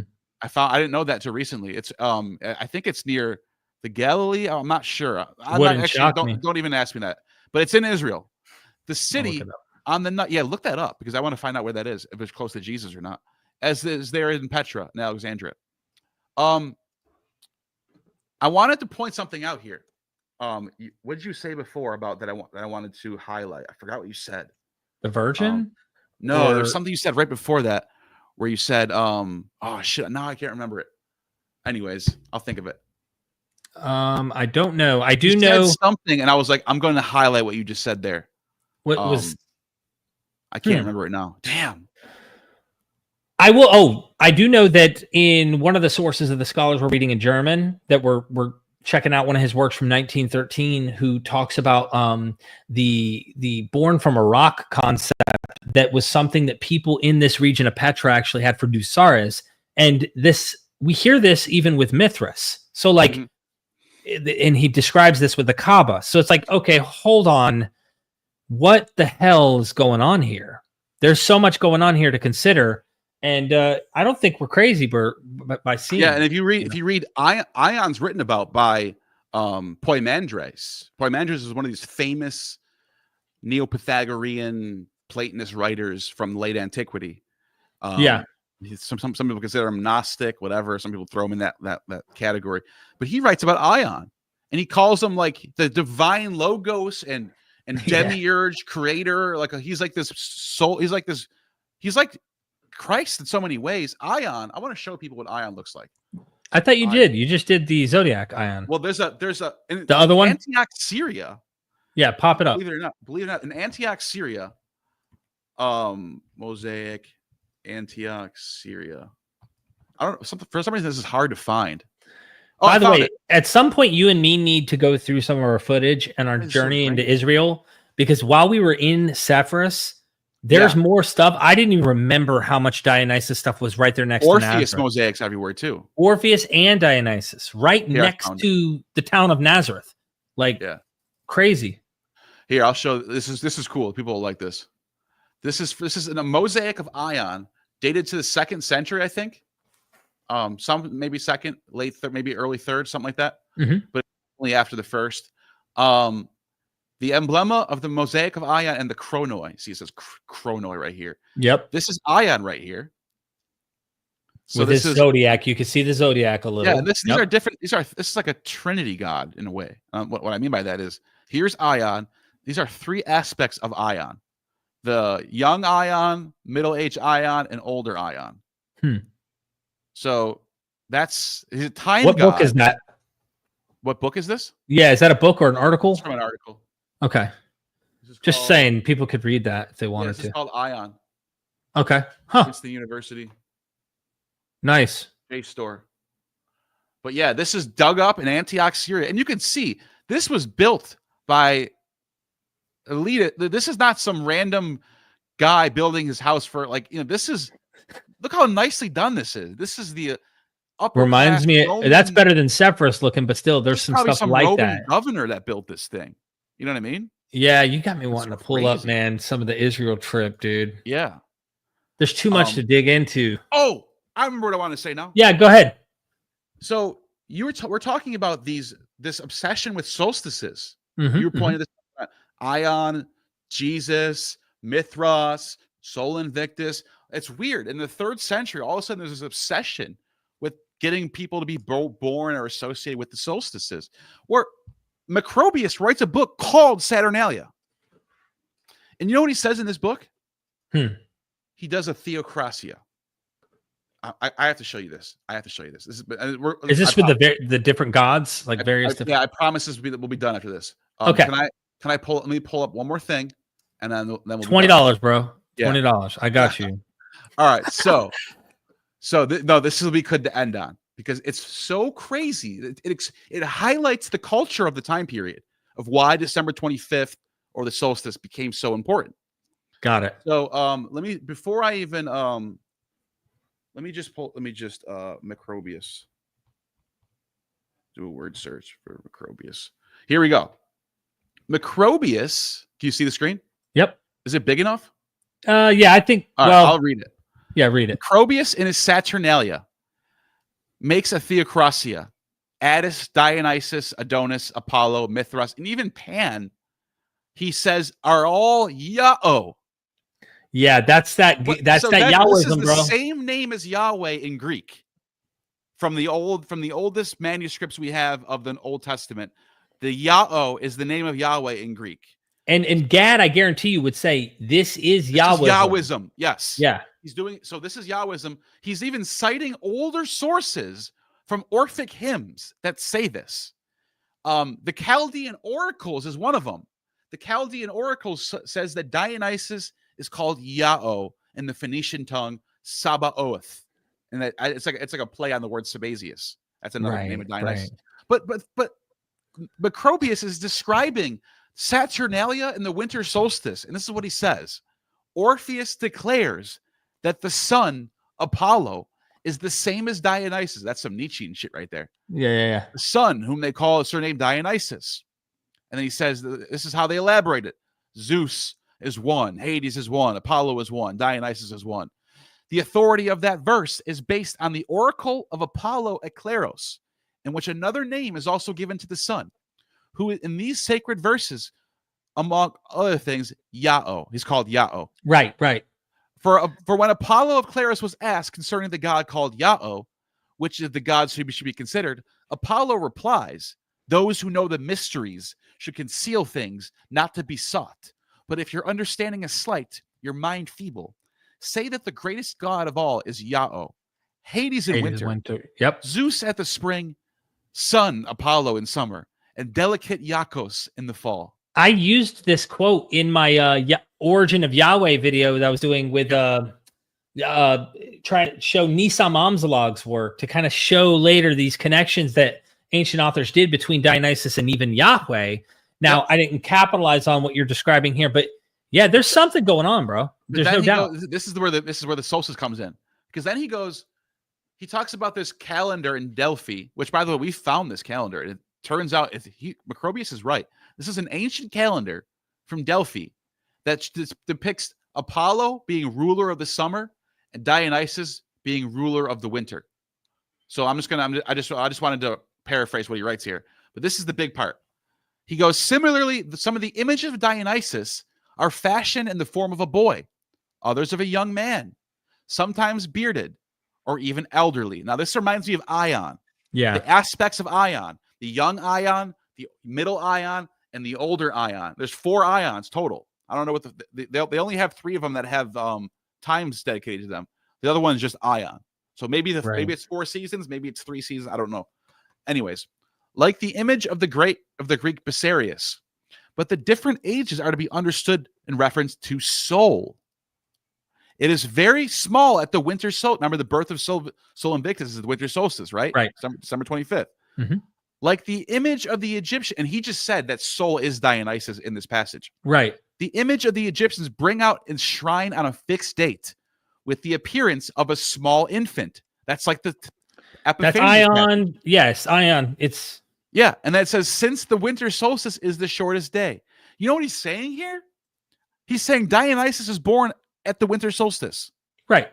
Just like we have Christ born at the winter solstice. And then he says, then as the days become progressively longer, the vernal equinox resembles a vigorous man, and then a youth. Later, the summer solstice, he has a beard. So he's born at the winter solstice, and then he becomes a grown man at the summer solstice. And they say that Apollo and Dionysus are called Sabazius. So there's so much more too, I bet. Dude, let me show you this. I know you'll appreciate this as we wind down and get into supers. I just wanted to point out, though, that highlights the culture of why the Christians are doing this game of trying to get this solstice thing in line. I think it makes a lot of sense. I agree. No, it makes more sense to me that that's what they're doing, not the let's try to calculate it only kind of thing. There's more to it. It could be both. And I don't think it's exclusive. And they are looking at nature, but they're also competing. And to try and downplay that, I think, is ignorant.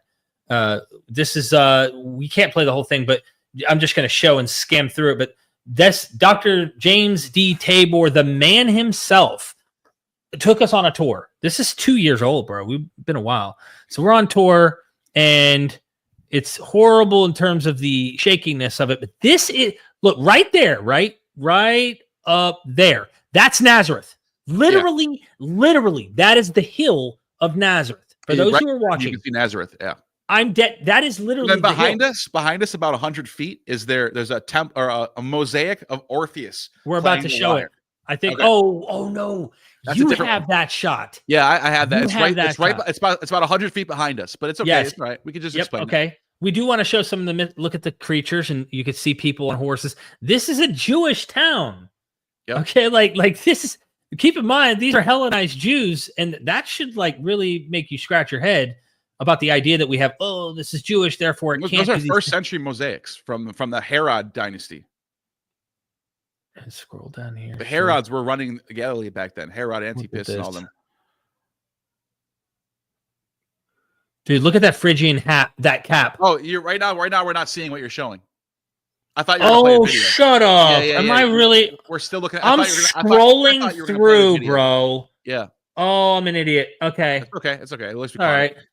Listen, me and Michael Jones both made mistakes. He muted himself for 20 minutes, and I just made my goof here.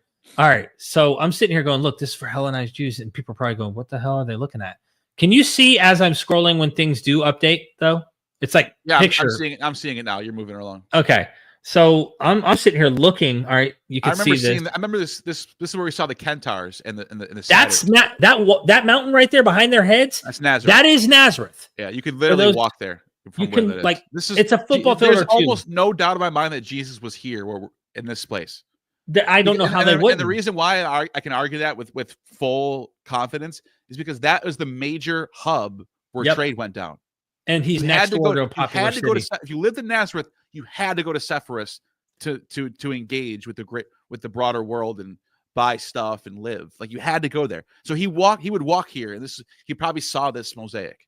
Oh yeah, look at this. Watch this right here. Look at the Phrygian cap. That's Perseus. That's Bellerophon. I'm sorry, Bellerophon. Bellerophon on his horse, right? There's James Tabor. I'm trying to. I now know to go with a what is it? A Kimball. There's the Queen of MythVision in the back there in the middle.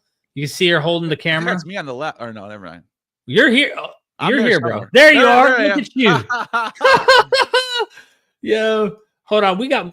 Look at that. Look at that centaur-looking dude right there. That's a centaur. I remember that. They have mythical creatures all over their floors. That's beautiful. That's Greek writing too. Amazing. Theosabeos. What? God-fearer. That says Theosabeos, dude. So they might be converts. Yeah. For all we know. It literally says God-fearer on there. Wow. Theosabeos. Yeah, that's what it says. That's wild, bro. I didn't notice that the first time. Yeah. By the way, I have so many more videos like this. It's honestly crazy. Look at more. I didn't realize there were so many frigging caps in this. That looks like Orpheus right there.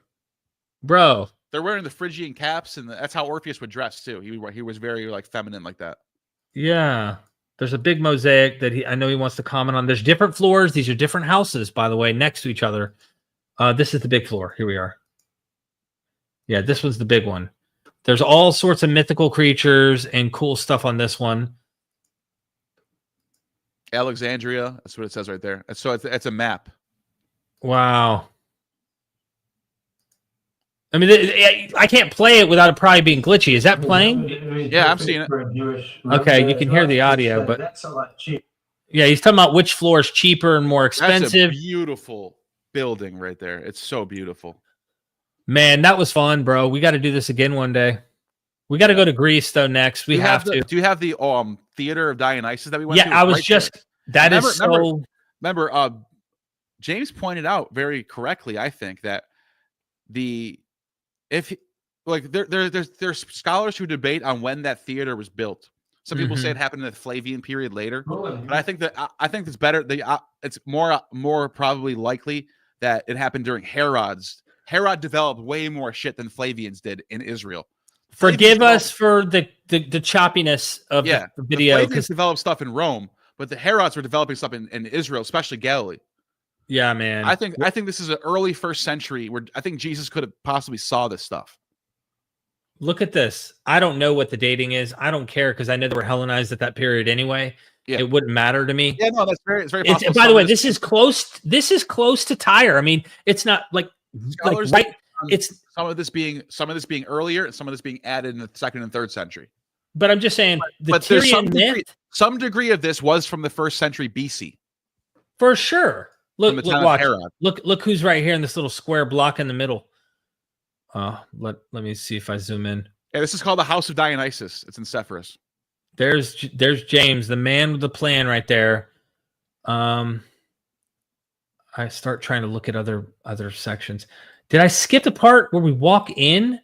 I'll get to it. But so in the middle there's Dionysus, there's centaurs. Yep. Let me go over here a little bit. You're gonna see. Hold on, let me see right here. Getting Dr. Tabor right here. Remember I dropped my we had to climb down and get it. Yeah, I dropped my microphone down into that on the ground there, and it was like everyone was like, "You might have to leave." No one's watching.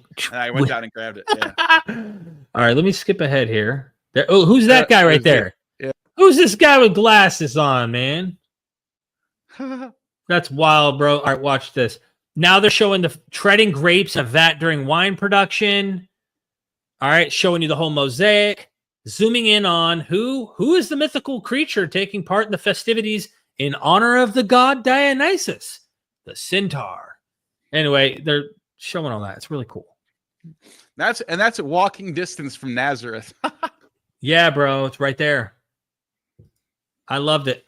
I think at the end of the day, Derek, what we're trying to say is look, we're not saying that Christianity is like a secret pagan religion like Zeitgeist or something like that. We're trying to say, let's open up our scope of how we interpret the New Testament instead of just trying to look at it through only the Old Testament. Let's open up our scope a little bit and let's see what else is out there, because the broader Greco-Roman world was a lot more mixed than we think. Yeah, especially when Sibylline oracles is a prime example. You get pagan, Jewish, Christian stuff going on.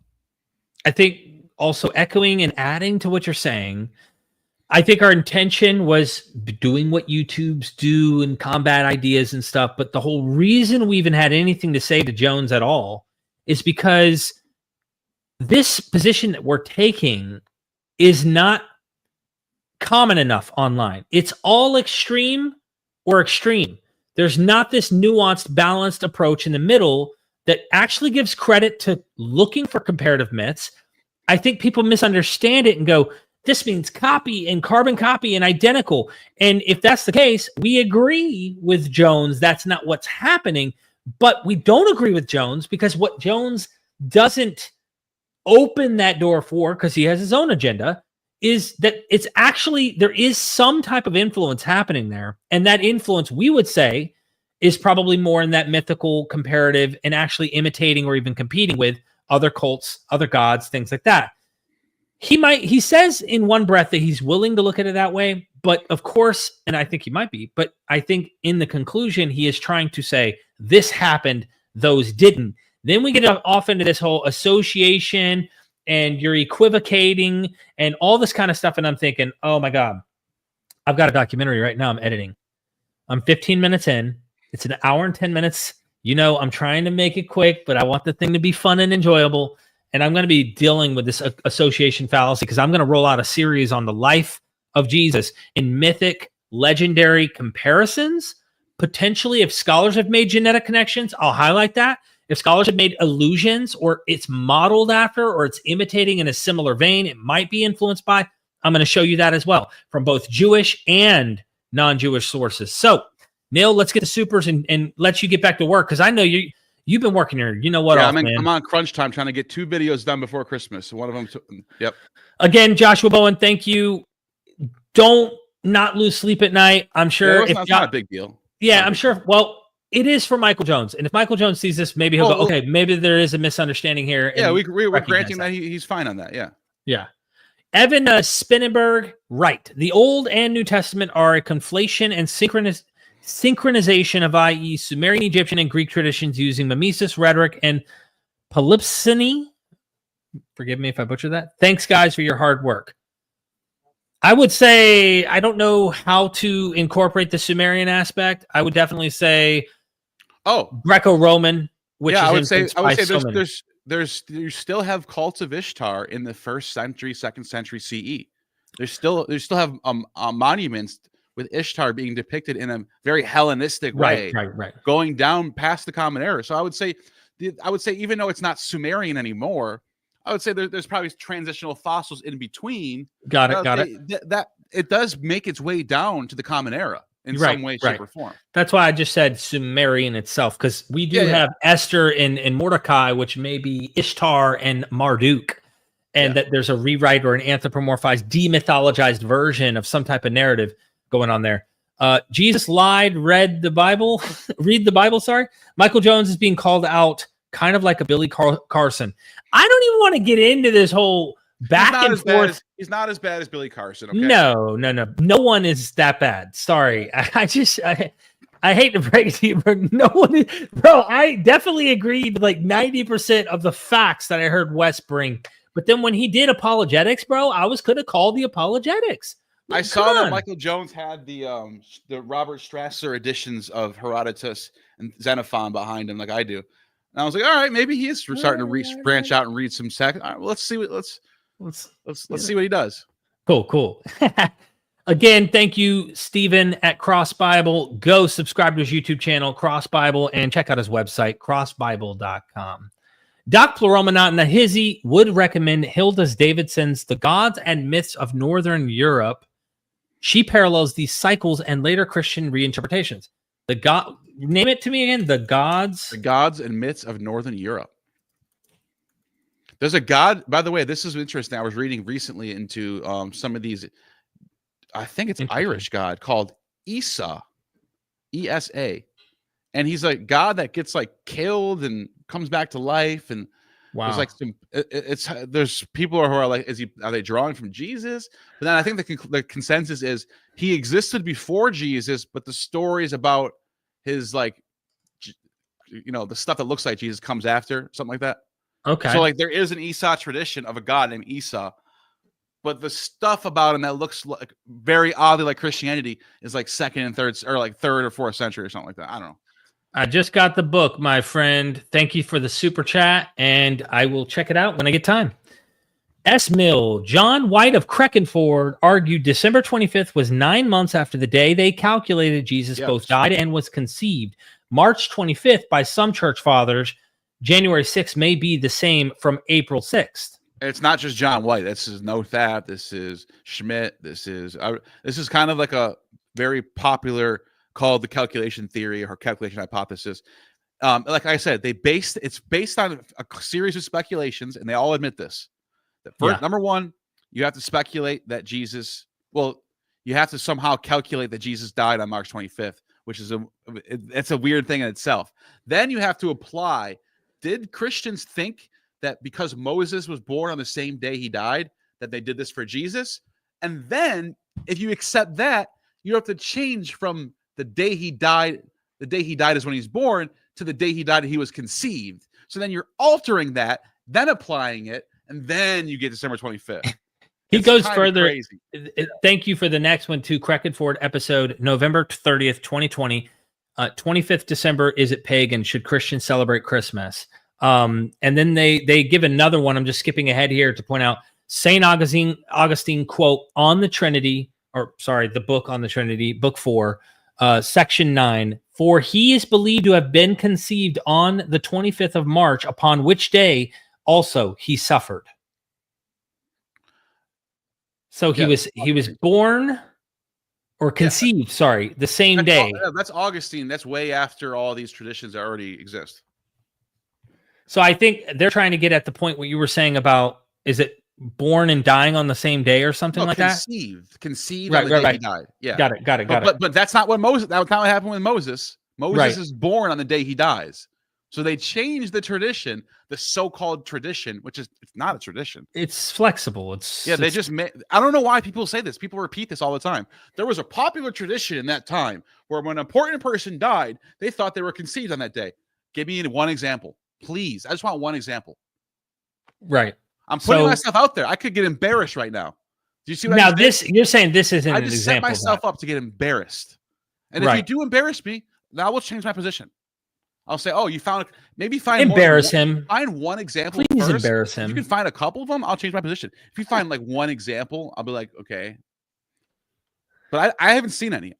Moses is the only one I found, and that's in the Talmud later. It's in the Talmud. Yeah. Okay. Core Hill, thank you so much for the super. IP is intellectually dishonest. Just today, he tweeted saying non-Trinitarians aren't Christians when he himself says Newton was a Christian when it suits him. Interesting. I'll at you guys there so you can see it. I don't care about the back and it's just an interesting observation. Like, I don't get into this back and forth Christians throwing dung at other Christian stuff. I do think it's really sad to see that happening because you and me, Neal, we look at Mormons and say Mormons are Christians, Basilidians are Christians, Valentinians are Christians. Why did it take 300 years to make this church doctrine if that's what it took to be a Christian? You understand? You see how silly that is? The Trinity was there in the Gospels, Neal. What are you talking about? I think it's in John. I do. I don't think it's. I don't think you can. I don't think that necessarily means you have to interpret it the same way the Council of Nicaea does. No, but if you do, you know that Karakuni thinks that the Egyptian mythology with its Trinity has some influence from. We're talking about Alexandrian ideas, right? Potentially influencing the concept of the Trinity as well. So, what if, right? S. Mill, I think, did I get this one? No, St. Augustine on the Trinity, book 4, section 9. Yeah, I did get this one. But they said it twice. That's the argument that they make, that he was conceived on the day he died. And I said, like I pointed out, I would love to see good examples of this being a tradition. Yeah. Well, that's all I'm asking. That's all I'm asking. Thank you for giving us a super chat at your birth and your baptism, S. Mill, of the same exact super chat. I really appreciate that. Is it Innate Ultrera? Forgive me. Nate Utrera. Utrera. Thank you so much for the super chat. Hey, Derek, love the vids. Totally agree with your research and source interpretation. What IP is upset about is the personal attacks without getting his side. On the material, though, you guys can agree to disagree, I guess. Laughing my ass off. Fair enough. Yeah, that's why I was trying to talk with him. If he would have let me come on his stream earlier, and I know maybe he was wondering, he couldn't know that I was coming on to try and explain, discuss, actually reason with him and say, dude, this is where I'm coming from. This is where you're coming from. We're speaking past each other, clearly. But he needed to unburden and let the toxicity flow and the shit thrown at MythVision and the accusations and the lies and the absolutely non-Christian behavior. Or maybe it is Christian.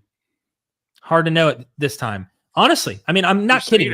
Christian. Bro, the kind of toxicity that the chat had, I get it too. There are assholes in my chat, and I don't go and delete and spend my time trying to remove everything that's toxic and stuff like that. There's a lot of that happens, but it was bad, bro. It was bad. I don't know if you saw some of the chat. Oh, but they're completely out of there, and they're so.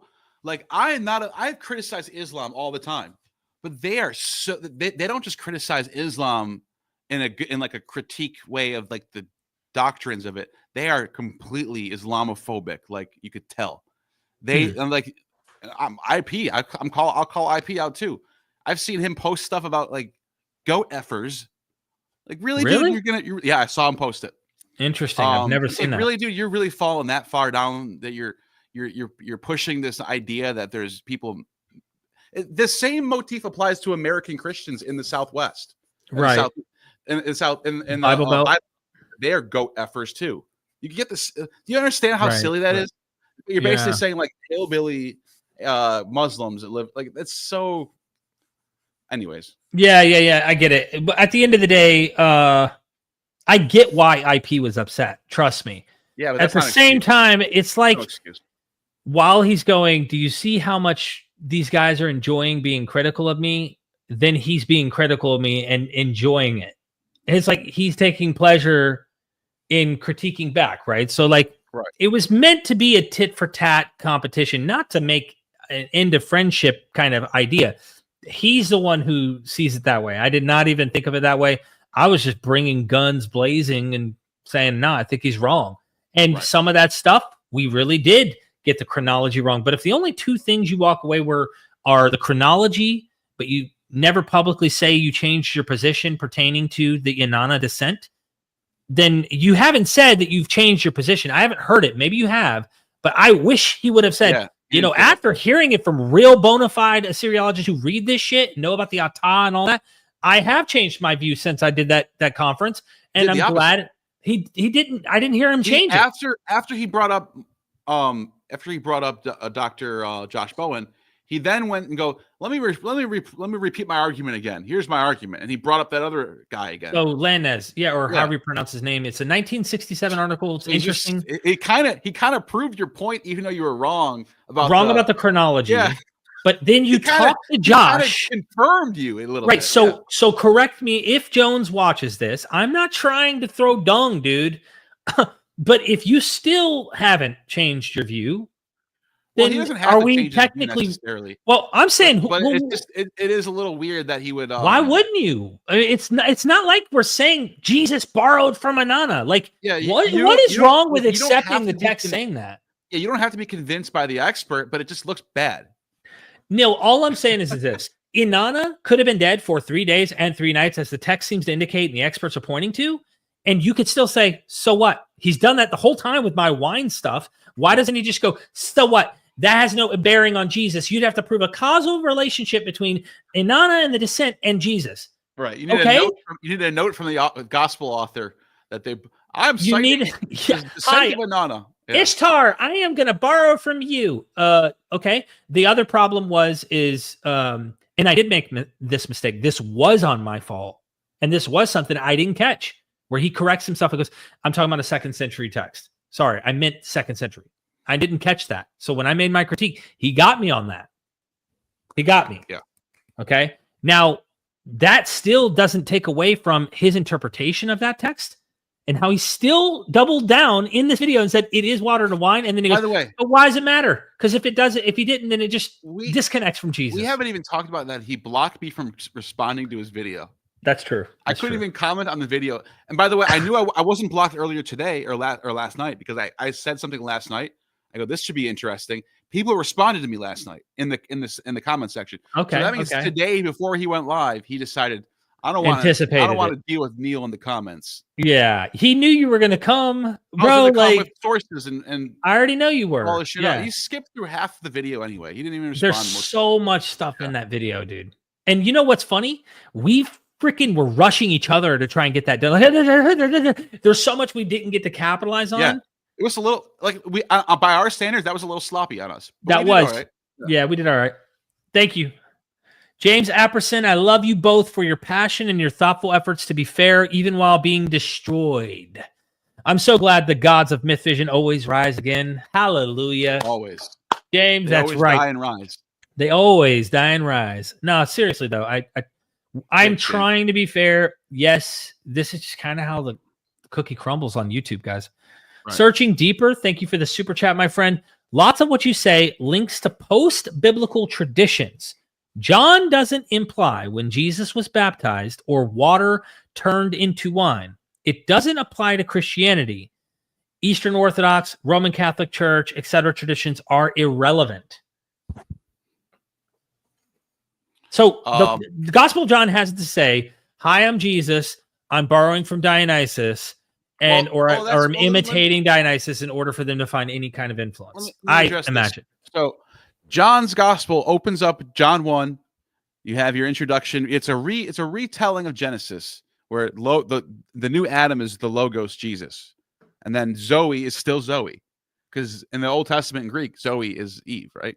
So Zoe's still Zoe, but Jesus is the new Adam, right? There's a new thing happening. Immediately, Jesus is baptized. There's no birth scene. The next passage is Jesus turning water into wine. So you can see how the Basilidean tradition would have the wedding at Cana and the baptism Epiphany on January 6th. So John doesn't have to imply that Jesus was baptized to turn water into wine. It doesn't matter. The tradition itself, the church tradition we're talking about. How earliest Christians interpreted this material. Yeah, commemorates the wedding at Cana and the baptism on the same day. Then, on top of that, in Epiphanius, we find a lost heretical tradition of some group of Christians in Asia Minor who actually said that Christ made streams of water turn into wine on this day. So it doesn't. So what you're doing here, you're saying that Christianity only can come from John's gospel. Like the Gospels are it, and anything, any traditions that happen outside of the Gospels don't count. I don't know what game you're playing. Those parameters are arbitrary. I'm talking about the whole culture of Christianity itself. I'm not just talking about the text, just John or just Mark or just this. Christianity is more than just Gospels. Yeah, you know that, right? Yeah, it's important to consider what we're saying here. You don't even have to believe what we're saying. It's worth considering, but there's resistance. By the way, Micah says, Derek, you do understand how either stupid or dishonest you look when you openly call someone dishonest for something that you were patently false about, right? So I'd like to ask this apologist for Michael Jones. Well, I'd like to ask, well, no. I gave the example. I openly said I mistook that Michael Jones. Well, by the way, Michael Jones did get this source wrong. Right. The people at that conference did not know that he was talking about a 2nd century source. He only corrected that in the live stream after. And I missed him correcting it after he still rode the 3rd century idea. He still made up the 3rd century manuscript thing. He didn't. That's not true. No, that's another thing we forgot to bring up we were going to talk about. Manuscript of a medieval at best. Yeah. Like where is this? He caught himself. Fine, you caught yourself. But instead of admitting you're wrong, you threw in a white lie about there being a 3rd century. I got confused with this. Let's not even do the lie thing because that game's getting played by their audience and stuff. What else, Michael? I'd like to ask Michael Jones to present us the 3rd century manuscript of Achilles Tatius. Simple as that. If you don't, then you just made a lie, and therefore we're going to play this lie game, and the fans of your audience are going to come and act like I'm lying. I made a mistake. Didn't lie. I made a mistake. There's a difference. So is Michael Jones lying or is he mistaken? And Jones, let's humble ourselves like Jesus asks us to. Do you know how rare? Let's say I made a mistake. It's Do you know how rare 3rd century manuscripts are of anything? Anything. 3rd century? You know how old that is? You're talking about what third? What are you talking about? I don't know what he's talking. We'll see. But the other thing is, even the interpretation, the way he doubled down on, well, all they had was water at the time. He missed my point in the stream.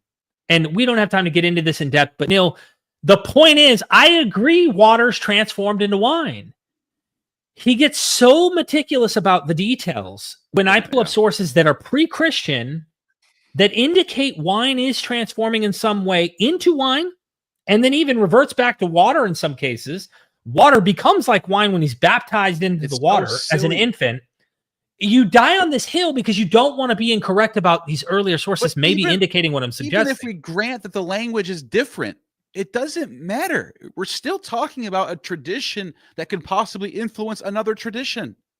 So even if, for example, recently I heard someone point out randomly, Dan McClellan says, oh, Dionysus doesn't change water, doesn't convert the water into wine. He replaces it. Okay. What? So wait, you're saying that an ancient person would have thought that Dionysus, even though it doesn't say this, that it's inferring that Dionysus went and grabbed a water pump, pumped all the water out of the river, and then came back with dump trucks full of wine and dumped it all in? What are we doing here? What kind of arbitrary, pedantic shit are we doing here? Who cares? What's the point, Neal? Right. What's the point? The God is transforming. They can't influence Christianity because it doesn't have the same word. It can't influence it. That's a little silly. Yeah, that's a little silly. So I don't know. Hold on real quick. And Demetrius, this is the other guy that was commenting earlier. I got to address this. MythVision, why did you think it's acceptable to expose someone who's friendly to you and you've been friendly back for years without reaching at him privately first to discuss? So we have been in contact. And I actually messaged him before I launched this video with Neal saying, let's do a live discussion and hash out our details and differences and stuff. So I was planning on that to happen. I don't know if he still wants to. I've been trying to get Jones to come on and talk to me I got him to talk about Saturnalia on my channel. I didn't expose him in a video. I got him on my channel to talk about Saturnalia. We had a good talk. Then I wanted to talk to him again about early Christianity. we linked up again, and we had a good talk. And then I was like, when I've been trying to get him back on, he was so sick of me by then because he doesn't like being pushed back against. Yeah. He said, "Oh, I'm booked up till next year." I go, that sounds familiar. No, Wes said that. Yeah, Wes does the same thing. I scheduled it, right? 6 months later, he cancels it and blocks me over Twitter back and forths. Over me disagreeing with him. So I'm blocked by him. You disagree with people? No, yeah, you I get blocked people all the time. You're known for that. But anyway, so expose maybe the title, obviously. I mean, but here's the thing. Me and him were talking about this, about how we use titles that are obviously trying to get you viewers to click our videos. This is kind of the game on YouTube. Right. You need people to watch your videos. If you don't click, then you're not getting the attention you need in order to keep producing more and getting more attention. The more people who click and watch your stuff, the more it gets recommended to more people, and it helps you get more success and more growth and everything like that. So how do we get them to do it? Make titles like that. At the end of the day, how friendly was that live stream with him and Manning mocking me the whole damn time? Right. Go back and watch that live stream. Yes, but me and him were cool. We were talking on the phone.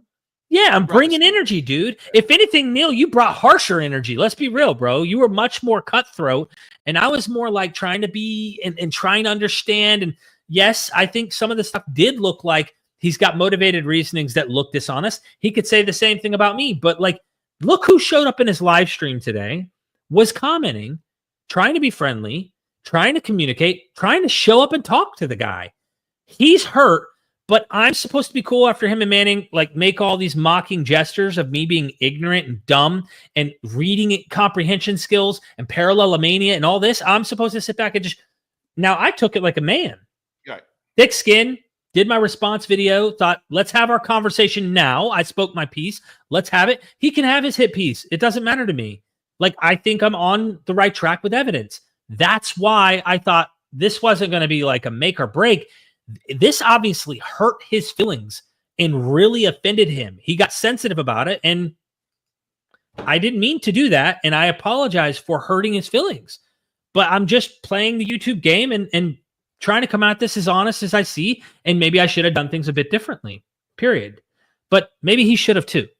And maybe he should change his tactics. That's why I was expressing in my live stream yesterday, I don't like this shitty poop-throwing war kind of stuff. I'm much more of like glass half full, wake up, the sun shining kind of guy. And maybe he should. I don't know if this is his element either, because I don't like that feeling. If he doesn't like that feeling even more, then he should probably go, like, stop being on the front of battle lines against Muslims and atheists and being this guy who is going to get like checkmated on some of these claims that he makes or argued against by people who disagree. I don't know. Yeah. That's my advice. Yep. Anyway. And final words from you, Neal? I second what you just said, and I think that's it. I think we're good. Decades, stop. Everybody, go subscribe. Go subscribe to Neal from Gnostic Informant. He lives 3 minutes away from my house. If you ever drop a video and I'm saying things or I'm getting mopped like Billy Carson, I'm showing up to your door at 2:30, and you're gonna get a video of me on your doorbell, aren't you? I have a ring too. I can record it. Anyway, I love everybody. Look, have a wonderful night. I want to do more lives. Me and Neal are going to start doing more stuff too. And never forget, we are destroyed. Just kidding. MythVision. And you have just attained true gnosis. Love y'all.